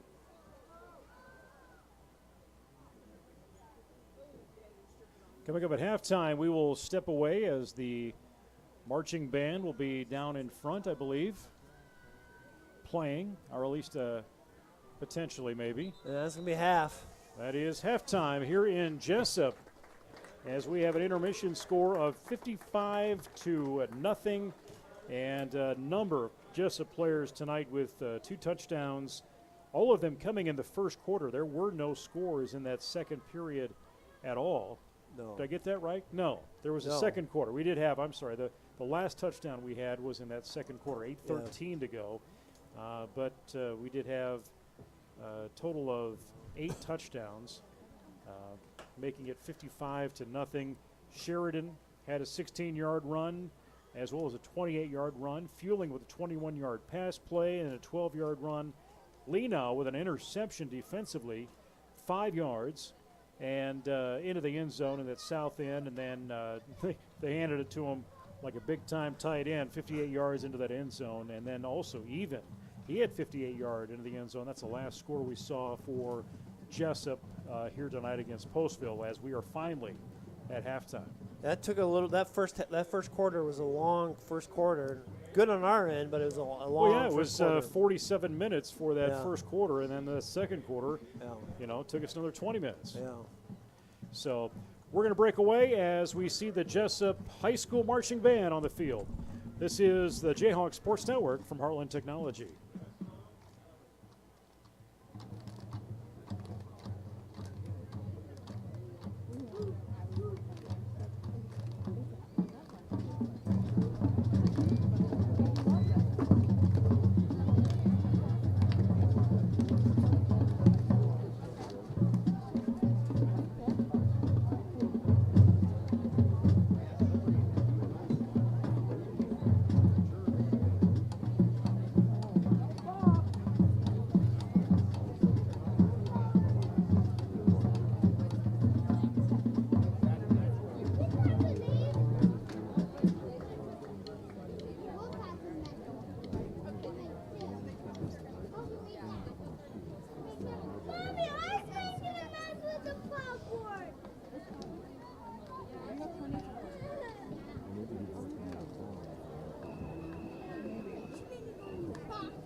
We've all wondered what we needed to do to prepare for the first of many good days for a football game. While pondering, we have prepared what a man got to do by the Jonas Brothers for you.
Our one desire is to say that we are better together than apart. Here is I Want It That Way by the Backstreet.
applause for our Jesup marching band. And Director Kirsten Truett.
All right, back on the Jayhawk Sports Network from Heartland Technology. I'm Nate Kleberg along with Jason Pilcher as we are in the Lorian Sabres press box tonight for the home opener. And if you're joining in at halftime thinking, you know what, I'm going to see how the Jayhawks are doing.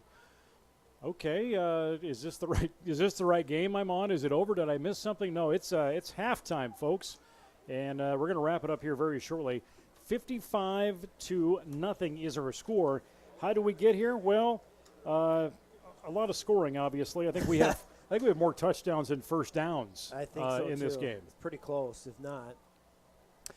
So Jesup will begin things, and it looks like we've got that varsity kickoff team coming in, but instead of Seahawks, we're going to see Rylan Baugh come out there, 225, 5'11". He's got that soccer-style kick as he'll kick things off here in the second half, and he's going to boot that thing. It's going to land about the 9-yard line, and they're going to try and return that.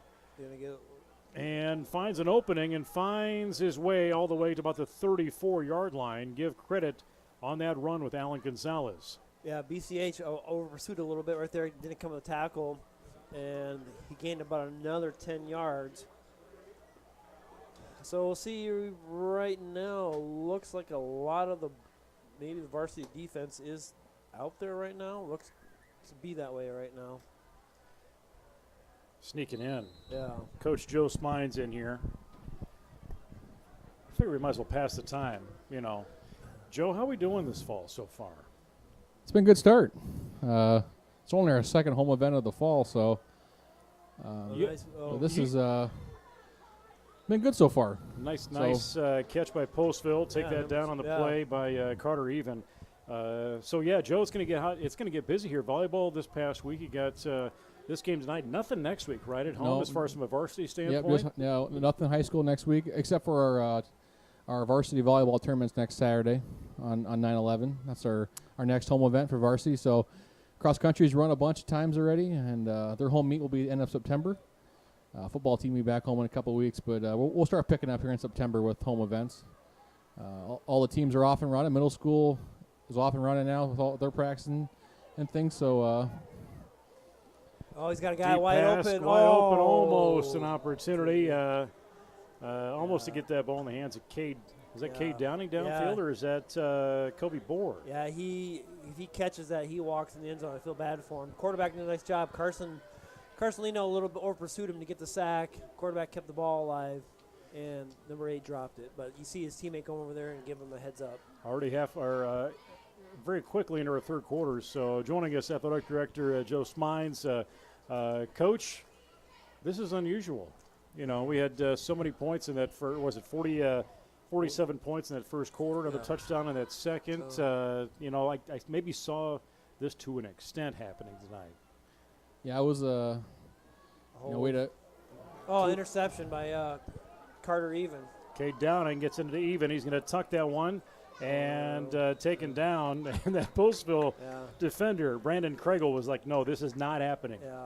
Yeah, I think we won last week versus Hudson, and I'm not sure the last time we have started 2-0. So you always worry about that second game and after a big win, but we came right from the start, and it was really good to see offense and defense and special teams all play well early and leave no doubt really. Speaking of, we got the little Treptow. Little Ryan's going to come out here and play quarterback. Okay, get him some chances here.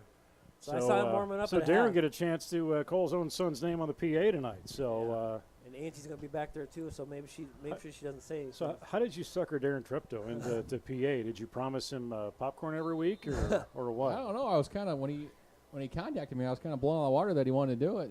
Usually that position is really hard to find. Really hard to find. But I'm glad to have him, and hopefully he does it for a long time with Ryan only being a freshman. Sheridan gets a handoff, takes a turn, hobbles around, gets to the 20-yard line. 25-yard carry. Going all the way to the right, turn around, and with the backside, and reverse the field. He's going to be a fun player to watch this season. Yeah. It's nice. Speaking about Ryan, it's nice to have, we've had some good quarterbacks over the years here, but this is maybe the most depth we've had at quarterback from freshman to senior. With Parker and Brevin and now Landon and Ryan, with 4 quarterbacks that are all, high quality players. So that's a good problem to have. Well, there's probably a couple other kids out there that could throw the ball if they needed to. Oh, absolutely. You know, Jack Miller, if he's healthy, was another option, and so it's about 4 or 5 guys that you know, some years you're lucky to have 1 or 2. So it's a good problem to have, and Vogel and Treptow both do a nice job at the freshman level, JV level. And I think moving looked like forward. their Nick Sadler was playing tight end, and he looked like they were going to throw it to him because he went up right off the line, wanted to try to catch the pass. Yeah, so move Jesup back on that flag. But, Joe, you know, when you look at this team, you talk about the depth at quarterback, but, you know, that front line's got to be the biggest we've seen in years. Yeah, I mean, this, you know, we have 5 Consistently, seniors, anyway. 5 seniors, and you start thinking back to the, you know, the playoff team had a really good core. Had a really good core group back there. The year before that, in 2014, we had a really good core group of linemen. And whenever you play experienced seniors, it gives you a chance, and that's what we have up front. It's 5 quality seniors, 5 quality young men that have put a lot of time into everything, and they're off to a good start. Yeah, brother just missed the other brother.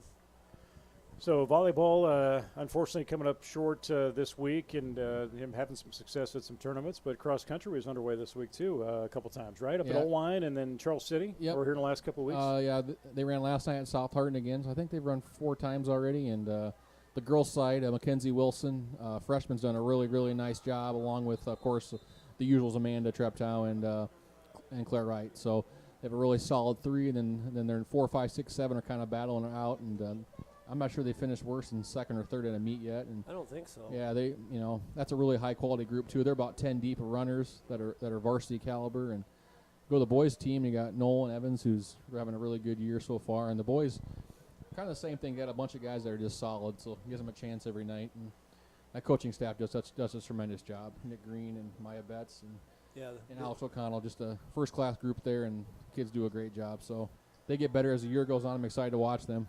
All right, Landon. Deep pass, Landon Vogel up in the air and almost taken away. Lost a little too much. He's trying to go to Brady Reyes and just threw it up a little bit too high. Had too much little loft on it. Yeah, 4th down and real long, so bring in our special teams. And, you know, I don't know if I ever gave you credit last year, Joe, for being the middle school AD of the year, you know, or give you credit or give you a hard time about it. I don't know. Hard time is what I deserve, so. But, you know, but you talk about the middle school sports, and it's so important to build those programs to where they need to compete like on this field. Any insight to the numbers, to what you're going to see for 7th, 8th grade this year out there? Yeah, our football is about mid-20s, mid to high 20s, and that's kind of normal for us. You know, obviously we like to see that. Oh! Ball's loose. Little touch and right there, right to jump on it. Give credit to Carter Even. Yeah. Or no, was that was Kyle Bucknell? That's Kyle Bucknell, number 8. Our middle school volleyball numbers are always high in the 40s, and you know, Alex Kleeman and Cassidy Sharp are our coaches at that level, and you know, that's a lot of kids to work through in a middle school volleyball practice, but they do a good job, and both in the building, getting kids fired up to play volleyball, and then our cross country's got good numbers. I know Jordan Bergman, 7th grader, won the first middle school race she ran in over at Old Wine, so.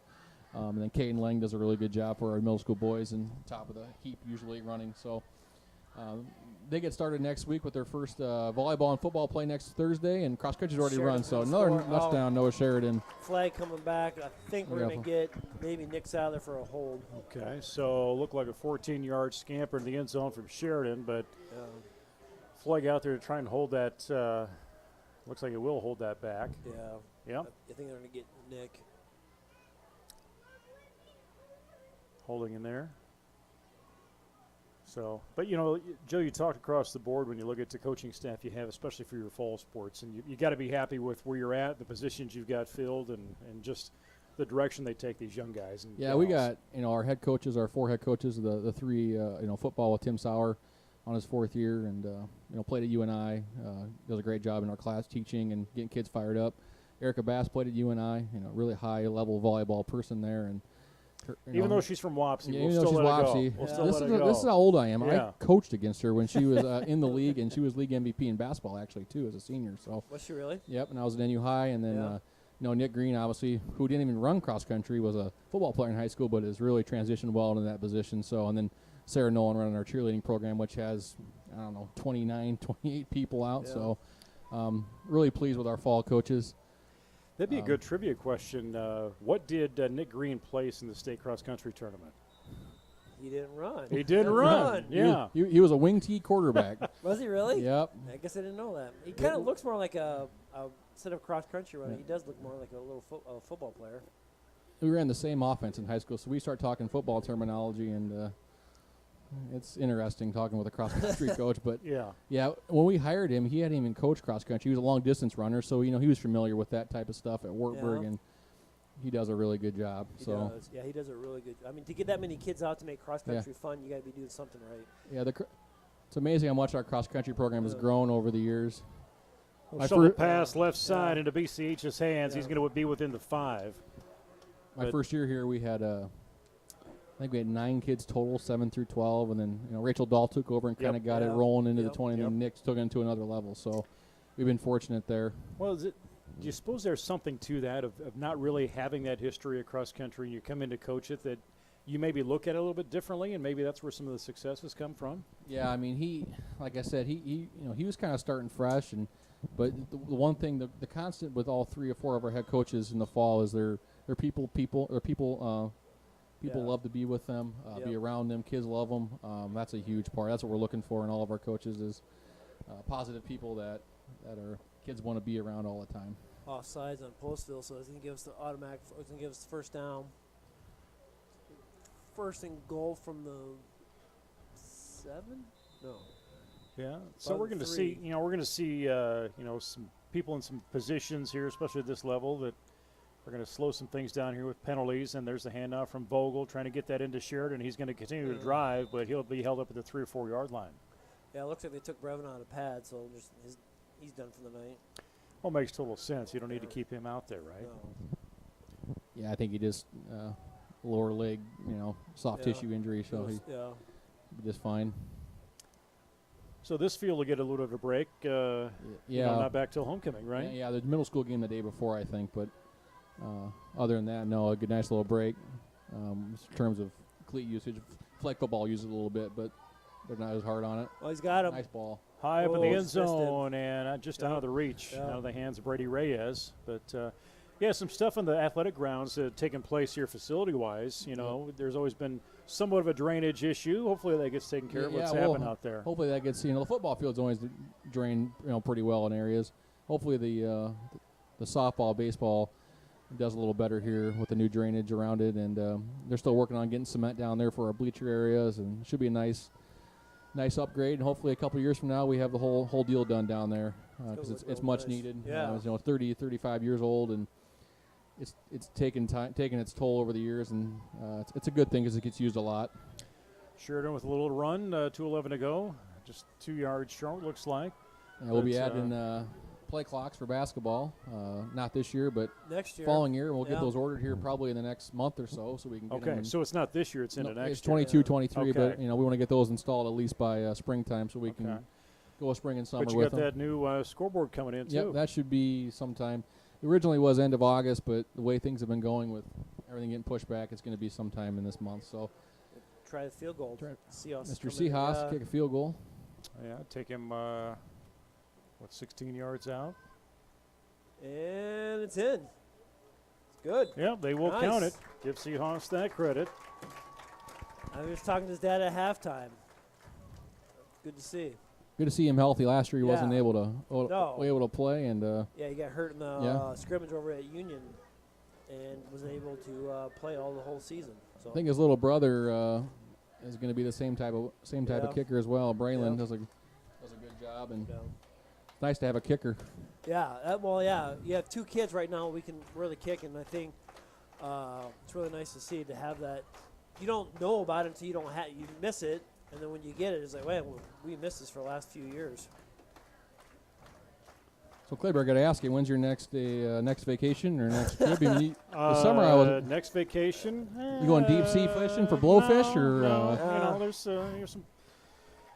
I got to think about this. I figured it'd be deep sea fishing for sharks or blowfish or minnows or what? Might be a business trip in the Pacific Northwest. Business trip to Seattle again. I am missing the next football game, so I will forewarn you that you will have Baldwin and Pilcher in here. So. Ooh, the dynamic duo. You might want to have Chief Nolan or You might have the police chief on standby, Well, just in case. His last trip to the Seattle, he went from Seattle to Boston. That was a pretty good trip. Yeah, we won't do that this time. I won't do it. Yeah, Well, maybe we'll get Larry. Yeah, up you here. probably weren't on that text message, Anthony. No. He didn't know that Luke. In case was you're coming wondering, in. Luke Baldwin has become a driving expert on Snapchat as he drives. As he drives.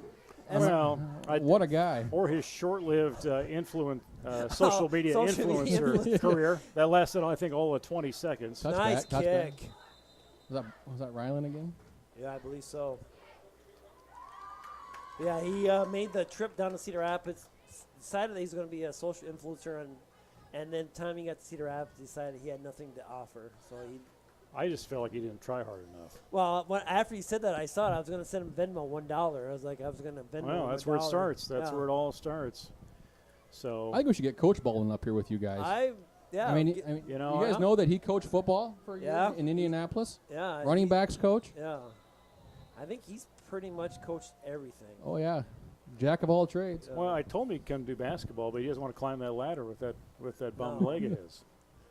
He probably would if you actually I'm not force him, but he still climbs the ladder and Well, cuts it's true. the bushes at his That's house. true. I see that he's not supposed to, but he still does. Or But yeah. Larry not following directions? No, I know. I drove by his house one day, and I'm sure I'm sure they're listening. Usually, you know, She Luke's gave up mom Facebook. chimes in, She but, gave up Facebook. She got hacked, so she said she Okay. got off Facebook. So Okay. she watched it on YouTube. So she, Luke's parents were trying to put this lawnmower in the back of Larry's pickup, Oh. and I'm coming by, and I just stopped, and they finally looked at me, and I go, "What are you doing?" And I believe Rhoda was behind the tractor, and Oh, he was trying to no. guide it in, and I go, "How about I help you?" So we got it in there. It was on that berm on the north Yeah, side of their north side. property. Oh, yeah. and Yeah. I was like, "This is just going to go bad." You guys know the first time I ever met him when I first started here, he picked me up, and let's go meet my wife and go to LaPorte City for lunch, and Did you take the most direct route? he picked me up on the red truck, which is on front seat only, and it was me, Where did you sit? Larry, and Rhoda. Did you sit in the middle? I sat in the middle. First time I ever met the guy. Yeah. That's about right. Yeah, Larry Baldwin, if you're joining us, longtime basketball coach, two-time longtime basketball coach here at Jesup. I think one time I was on the And way to living somewhere, legend. Yeah. Maybe it was a football game, and Gillespie was in there with him. So I could see Baldwin, Gillespie, and Rhoda all in there in that same red truck. Tell you what, I started here in 12 and coached with Larry for 2 years, and what an outstanding, I know we gave him a hard time, but what an outstanding person for Jesup, and Yes. mentor of mine, and Yeah. a friend to everybody. So lucky to have him you around. Still see and him walking the halls for exercise. he subbed all week this Yeah. week, so Yep, there's a Yeah. sack in the Sack. background. Give tremendous credit. person. Skylar Bladd in on that one, but he still gets in the classroom too for substitute teaching. Yeah, I saw him. Yeah, I was up there the other day, and I walked in there. And the first person I saw was him. It's amazing, during basketball season I talk to him a lot. He just has that presence to him still that everyone, he just, whatever he offers to you, you write it down because it's gold, and he's usually right on. So. Yeah, exactly. Yeah, he's always quick to thank anybody who's volunteered their time or supports the school, thanking them for the work they do up here, if not in the community. So Postville with that ball, and again, you look at the numbers they have, and they're doing what they can here at this point, and they'll get a quick little run. Yeah, right back to the original line of scrimmage. Alan so it's gonna Millen. be the end of the third quarter. And that keeps us at 58-0 as we enter quarter number 4.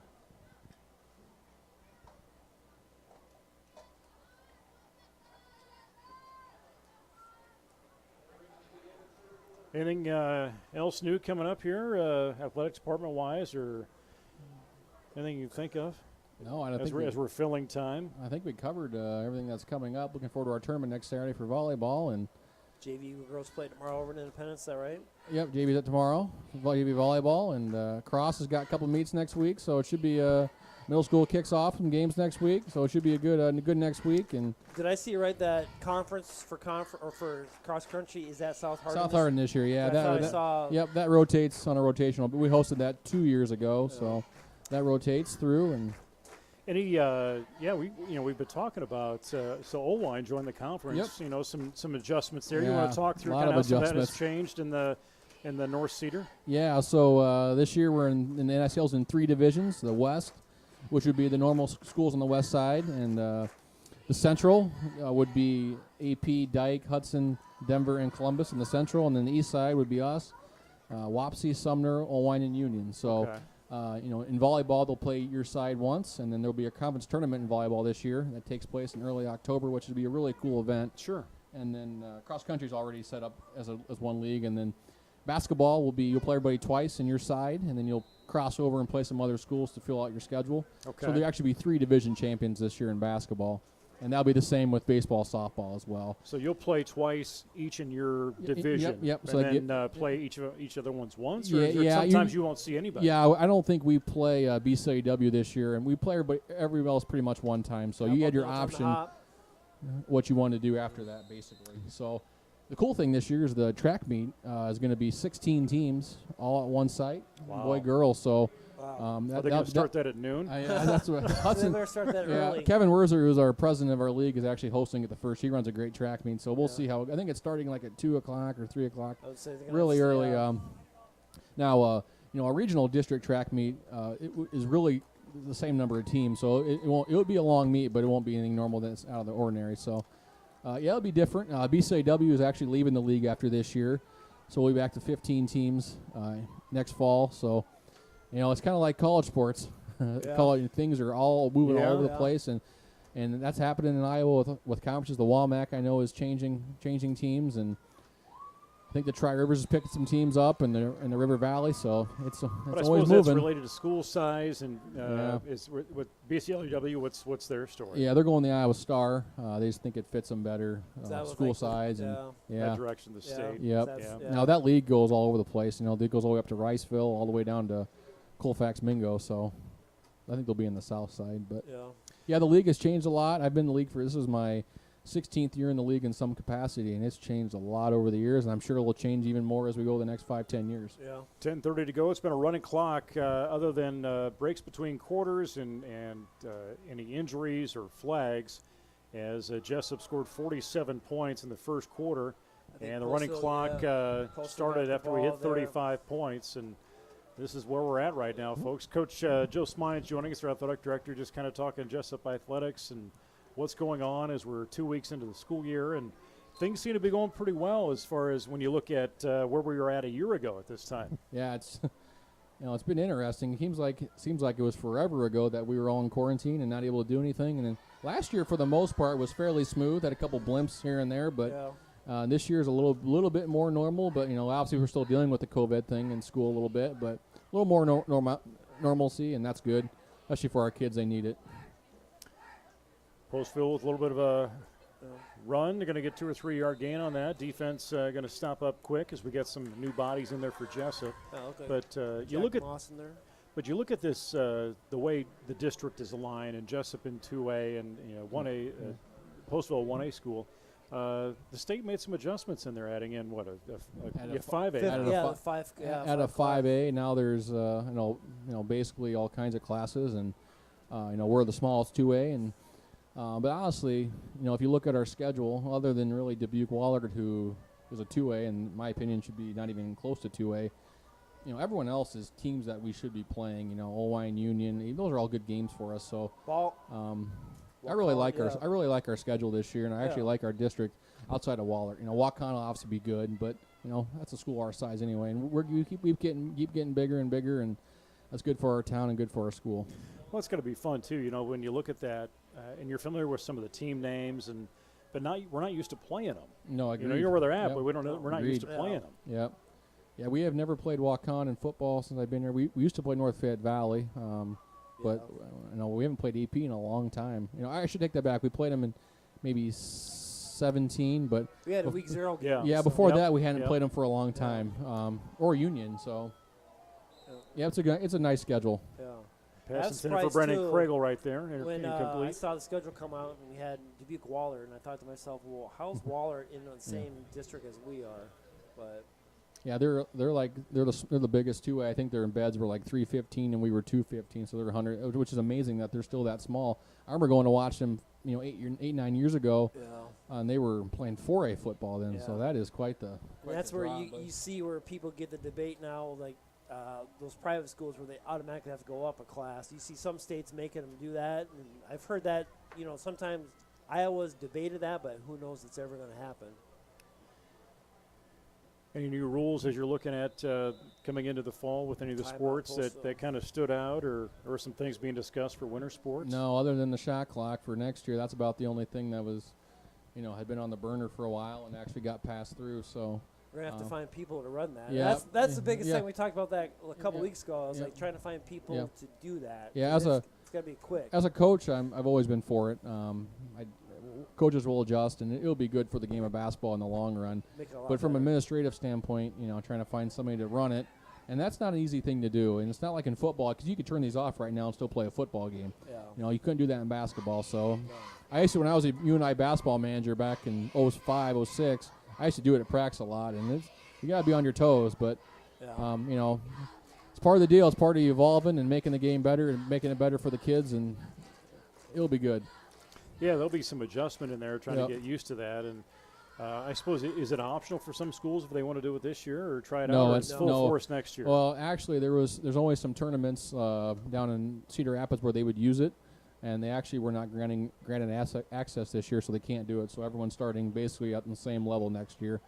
My guess is we'll play some tournaments this summer, in the summer with it, so we get used to it. But 4th down and 7, Postville looking to try and advance this series and keep some hope alive here before Jesup comes in on offense, and pass intended for Kobe Bohr and is taken down. So Jesup will take over on downs, and we'll bring in, looks like our JV offense.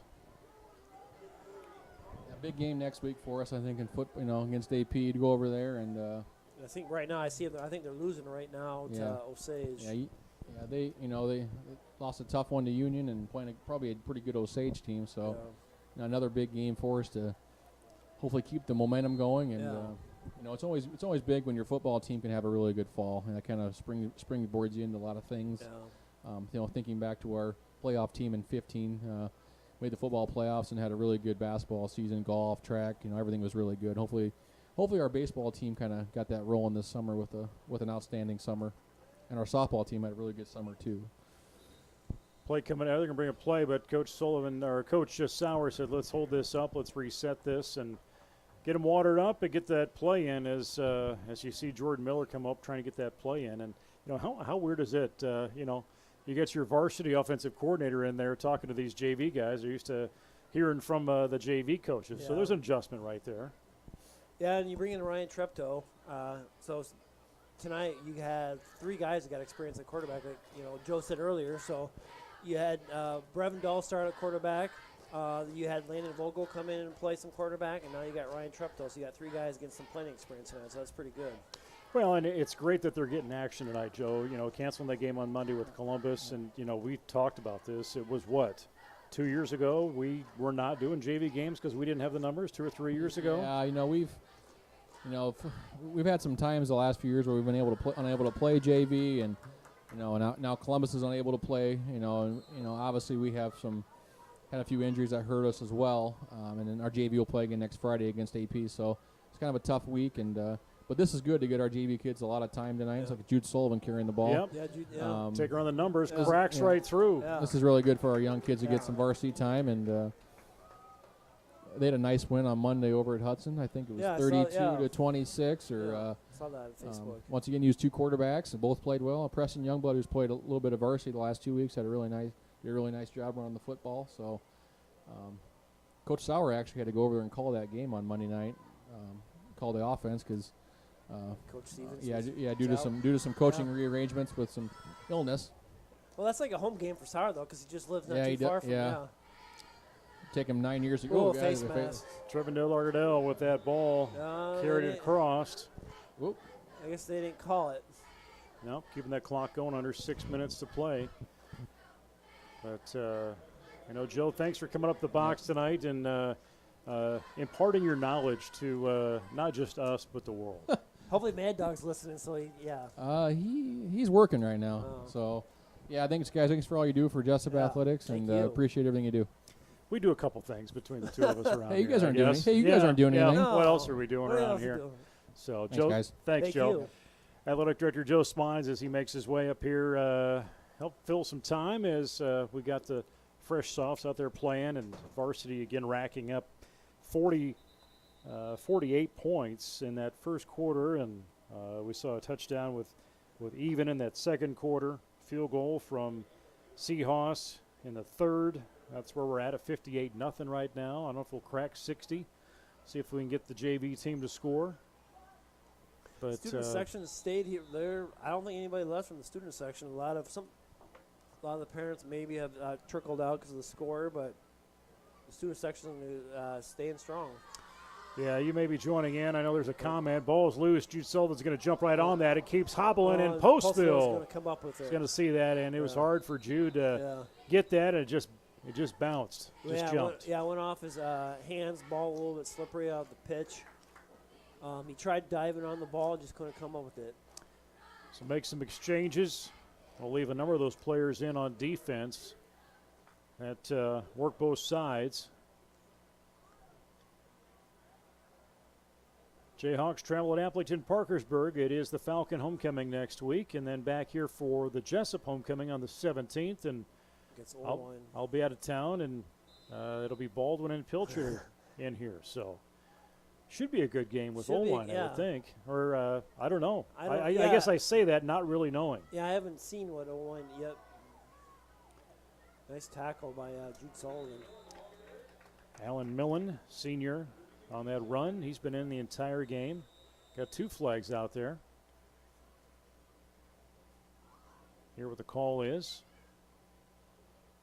Look like a whole, I don't know. We got multiple. Look like maybe offsetting penalties.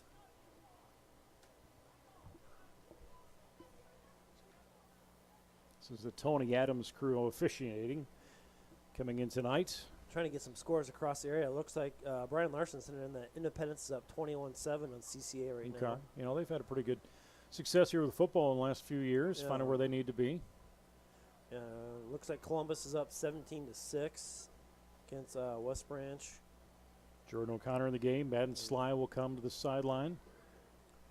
It looks to be like AP is down 14-6 to Osage, which Osage last year was our homecoming game. Right. They were in our district last year.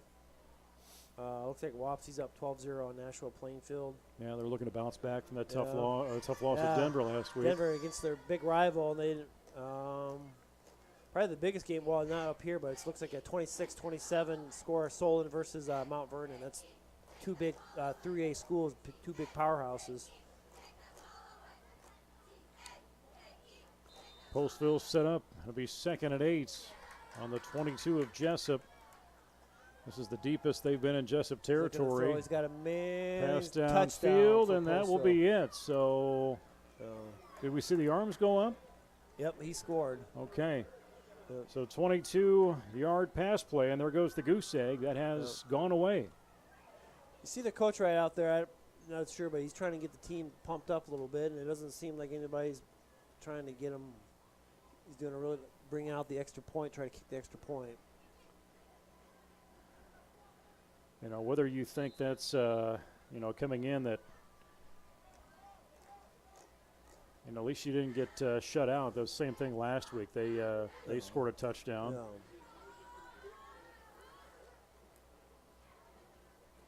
Try the extra the point. hold, and Taj with the extra point. Left-footed kicker, and that's going to be good. Going through. Here's some horns honking, so Postville scored. 4:21 to go. Postville with a 22-yard pass play into the end zone against basically the JV team for Jesup here late in this game. And just watching that coverage, and this is, you get some good players in that JV squad from the freshmen and the sophomores, but you put them on this stage, and you're kind of out of sorts, and you're being coached maybe a little bit differently than you would on a Monday night. Yeah, exactly. It's by different people. Different people. Some of the plays that you usually make, you didn't make, or a couple of turnovers here or there. nerves. I mean, your varsity game, you didn't think you go on tonight thinking that you're not going to see much action, and then all of a sudden you're playing a whole quarter or a whole half and expect to do a few things. So it's good for them. You know, and I don't know, we didn't quite talk about it with Coach Sauer, but, you know, anticipating how deep you may need to go on your bench and how much work do you actually put in with your reserves, thinking they may get, you know, number of minutes playing time. Exactly. The thing about it is, like, right now, because you've got pretty much the varsity kickoff and kickoff return probably out there, because that's something that younger kids don't get a whole lot of playing time or trying. But yeah, we had the field switched up. I think we went on the wrong end, getting that reversed. So pretty much it looks like it's the varsity.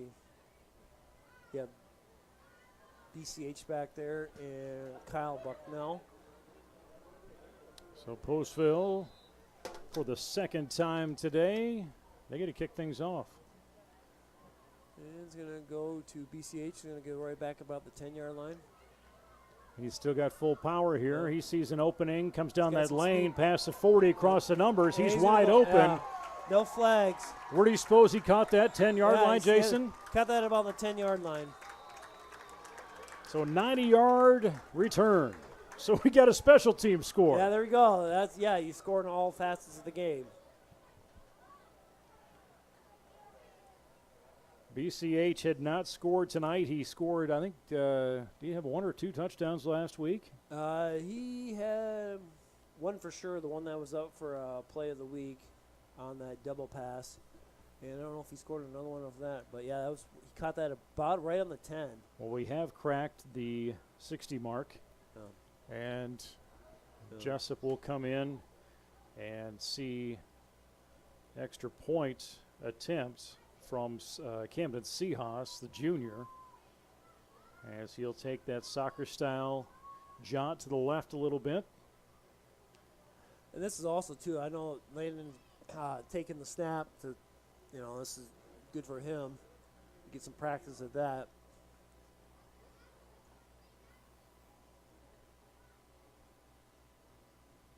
Officials placing that ball, and they're right in that wet spot, swampy spot of the field. That just does not drain very well right there. And I think we had over an inch of rain in our place today. Did you? Yeah, it started raining this morning at like about 4:30 this morning. It seemed like it rained all day. Still got that haze of rain right now, and it's good. End over end. No. Not going to count it in there. So we're sitting 64-7. That's the second missed point after. And again, we had BCH 90-yard return. Got a special team score. We've got a defensive score with Lino, and then we had plenty of offensive scores as well to get us where we're at, 64-7.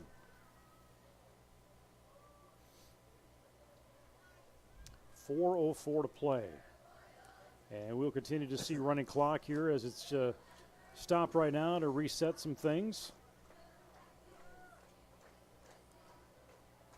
This has to go probably down in the record books as the most lopsided Jesup win in history. I'm going to guess so. I don't know what it is from the past, but I would guess this has got to be it. Probably it's got to be. Well, they used to have it. I don't know if we've ever done it before, but 50 points. It used to be back if you scored 50 points, the game was over. Right. It's been a number of years since that took place. Yeah, they haven't. Yeah.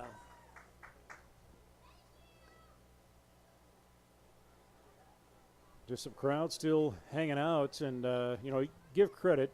People sticking around watching the underclassmen getting their chances, but can't say enough for the fight and the drive for these Postville Pirates. Staying in the game, keeping their chins up, doing what they can. Exactly. Just to keep going ahead, and being down, 57 points as of this point, and that ball will sail the end zone. Touchback. Good kickoff. That was right in the ball with the kick there.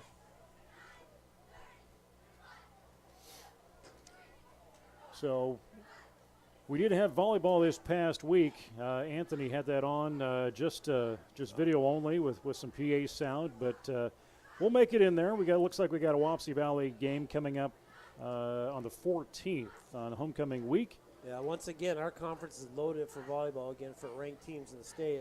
Pretty much, I saw a team we played on the other night, Union. They're ranked in the top 10, 3A. Of course, Dyke, Sumner Fred, Columbus, and AP beat Columbus the other night in volleyball. And AP in motion, going to hang on to that. On the ball, Alan Gonzalez will come out of bounds. And a nice gain after the bobbled snap, and he was able to almost get the first down, so it's going to bring up about 2nd and 4. Oh, about 2nd and 4.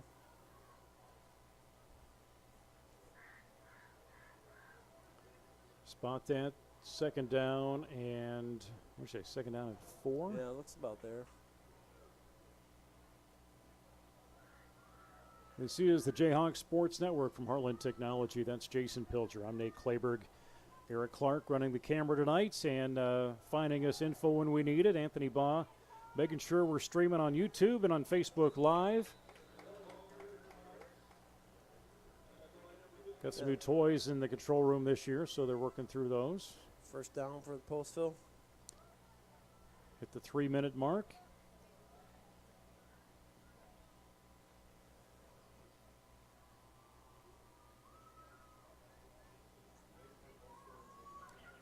But again, credit, Jason. You see Postville continues to go to the huddle. They continue to get right back to that line. You don't see any kids yelling at each other, so they're keeping their spirits. A little bobble snap makes the play.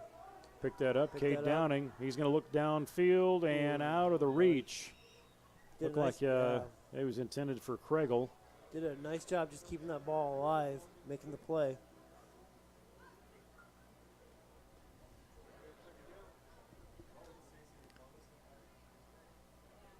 2:16, clock continues to roll. Make some substitutions here. Just looking ahead of that JV volleyball tournament tomorrow. Middle school and high school cross country at Waverly on Tuesday. High school volleyball going to be at Olwine, but you said that's going to be up at Upper Iowa. Yeah, that's Upper Iowa.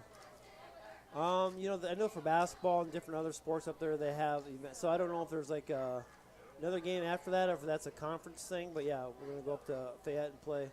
Ooh. Downing hits Mccomb. Right on the numbers, bounces off, incomplete. Yeah. I think he was waiting to see he's wide open, catch the ball and turn, and he would have a lot of real estate to make a touchdown there. Middle school football begins their season. They'll face off against BMAP over in Waterloo on Thursday. Middle school volleyball hosting South Hardin.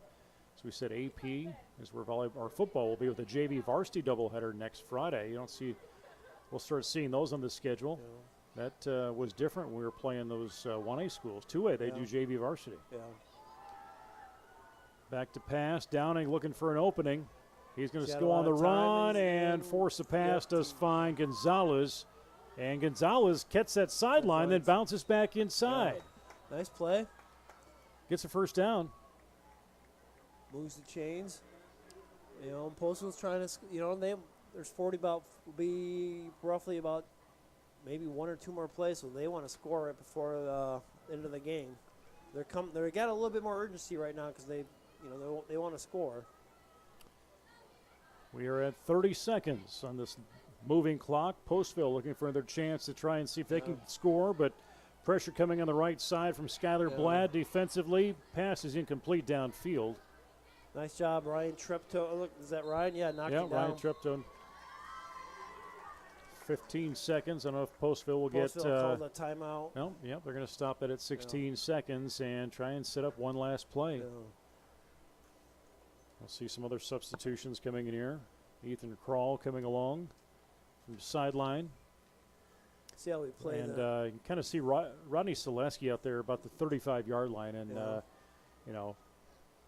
he was a garbage man back in the day when he was playing on this field. And I feel like every season we talk about Rodney, and now here he is coaching. That guy had heart, and what he didn't have in talent, he sure made up for it in that. He did.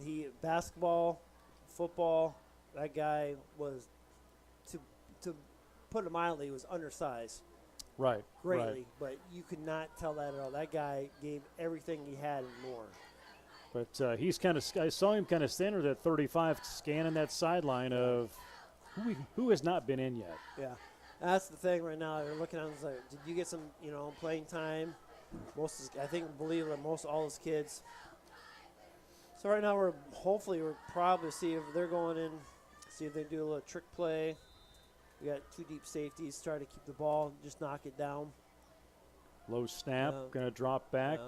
There's Downing, bit looking for somebody, launches it heavy in the air, and Ryan Treptow. Score. Couldn't do it at the buzzer almost, and you're looking at a 35-yard pass play that gets over the freshman's head.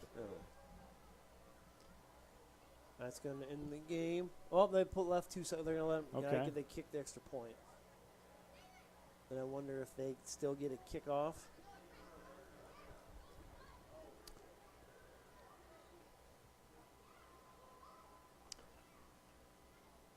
Is it something that Postville's like, you know what, we're good? We're good. We're just going to go home now. All right, so Taj, again, will take that left-footed soccer style for the extra point. And Postville tightens it up even more and make it a 14-point set on their side of the scoreboard. And 50-point margin is where we're going to There's a flag end this on the thing. field right now, so maybe they're We're just going to decline that. Make them re-kick Or is it on the offense side of things? I think it's on the offense, the way they're pointing. I don't know. Yep. I think it's on the offense.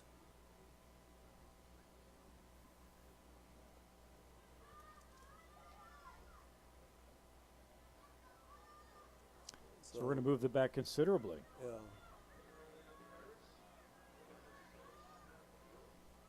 Two seconds on that clock, and I got to think they're going 2-point conversion now. Yeah, well, He's got that foot. He might be able to still make got that. he still has. I think they're going to try kicking it. Okay, so take that back. Take that back 15 yards from where it was at.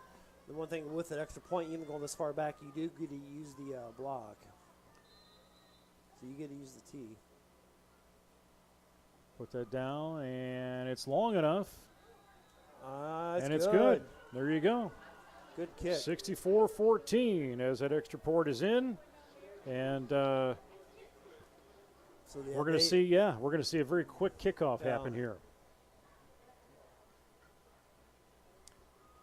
Jesup getting a number of touchdowns in that first quarter.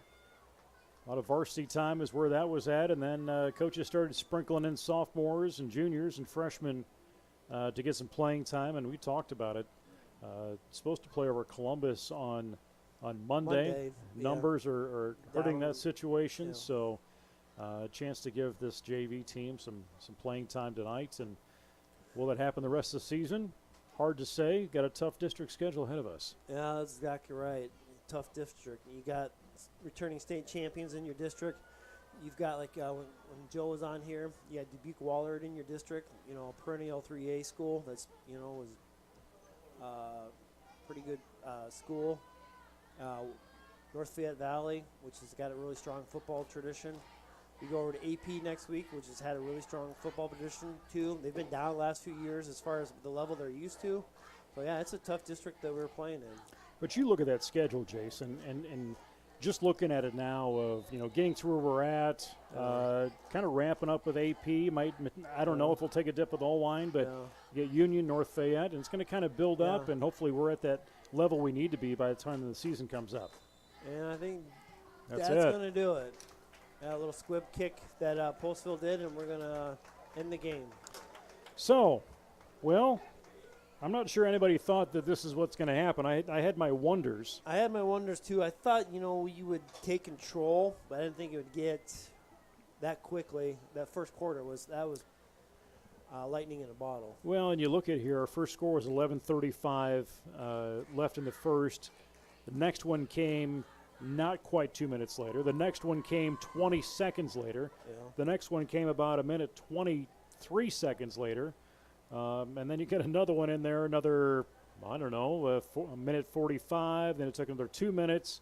And then it wasn't until we had, 22 seconds left in that first quarter. But by that time, the clock is moving. The clock is going to move a little bit quicker. And another score in that second period. Jesup had a field goal in the third, and then Postville finally got on the scoreboard here in the fourth period with 2 scores. But, give credit to BCH, too. He had that 90-yard kickoff return into the end zone. That was the last time Jesup was in that scoring position. But, I wasn't expecting the first quarter like that. I thought maybe it was going to be lopsided, but not so quickly. Not so quickly. I thought, we'd established a pretty good score at halftime. I didn't think it'd escalate that fast, and it was, fun to watch. You feel bad for Postville. We've been on the other end of those before. Oh, yes. So we know how they feel. They came out and competed. Like I see right now, I see a handful of their kids, not dressed, so hopefully maybe those kids can come back. And right now it looks like they're doing some type of warm-up. Yeah, and if you're looking at that, and I don't know if Eric, if you're still on camera, can shift to that south end zone just to get a chance to look at Postville isn't, losing by 50, and them saying, all right, let's get in the locker room, let's get changed, let's get on that bus. Give credit to them to come out and finish like that and get going. And you see Coach Sauer out there talking to that team, and I continue to talk about this. That huddle keeps getting bigger and bigger as Coach Sauer, again, in his 4th season. And you look at the coaching staff he has out there that, they all have their roles, and that has given them success. Exactly. And then, you have Coach Stevens that wasn't able to be out here tonight. But I'm sure because of technology, cell phones or whatever it is, I'm sure he was able to help out and give his input. So Jesup goes on the road next week to Ablington-Parkersburg with a 2-0 record, and they will begin district play as we'll see them here in Class 2A, District 4, Jesup, North Fayette Valley, Union. Actually, they won't be in AP. I guess we get one more week week of non-district play before we get into the district play. AP still on that 1A side of things, but. It's going to be an interesting season, Jason. It is. It's great to start out 2-0. So it's a good day to be a Jayhawk. All right. As we say goodnight, we appreciate everybody joining along on Facebook Live, if not also on YouTube here on the Jayhawk Sports Network. For Jason Pilcher, Anthony Baugh, Eric Clark, and executive producer Tony Lang, everybody from Jesup tonight, Jayhawks do get the big win, 64-14, and go to a record of 2-0. Our next broadcast will be coming up. It'll be high school volleyball, Wapsie Valley, the week of homecoming on that Tuesday, right here on the Jayhawk Sports Network. Everybody have a great night. Stay safe. Go Jayhawks.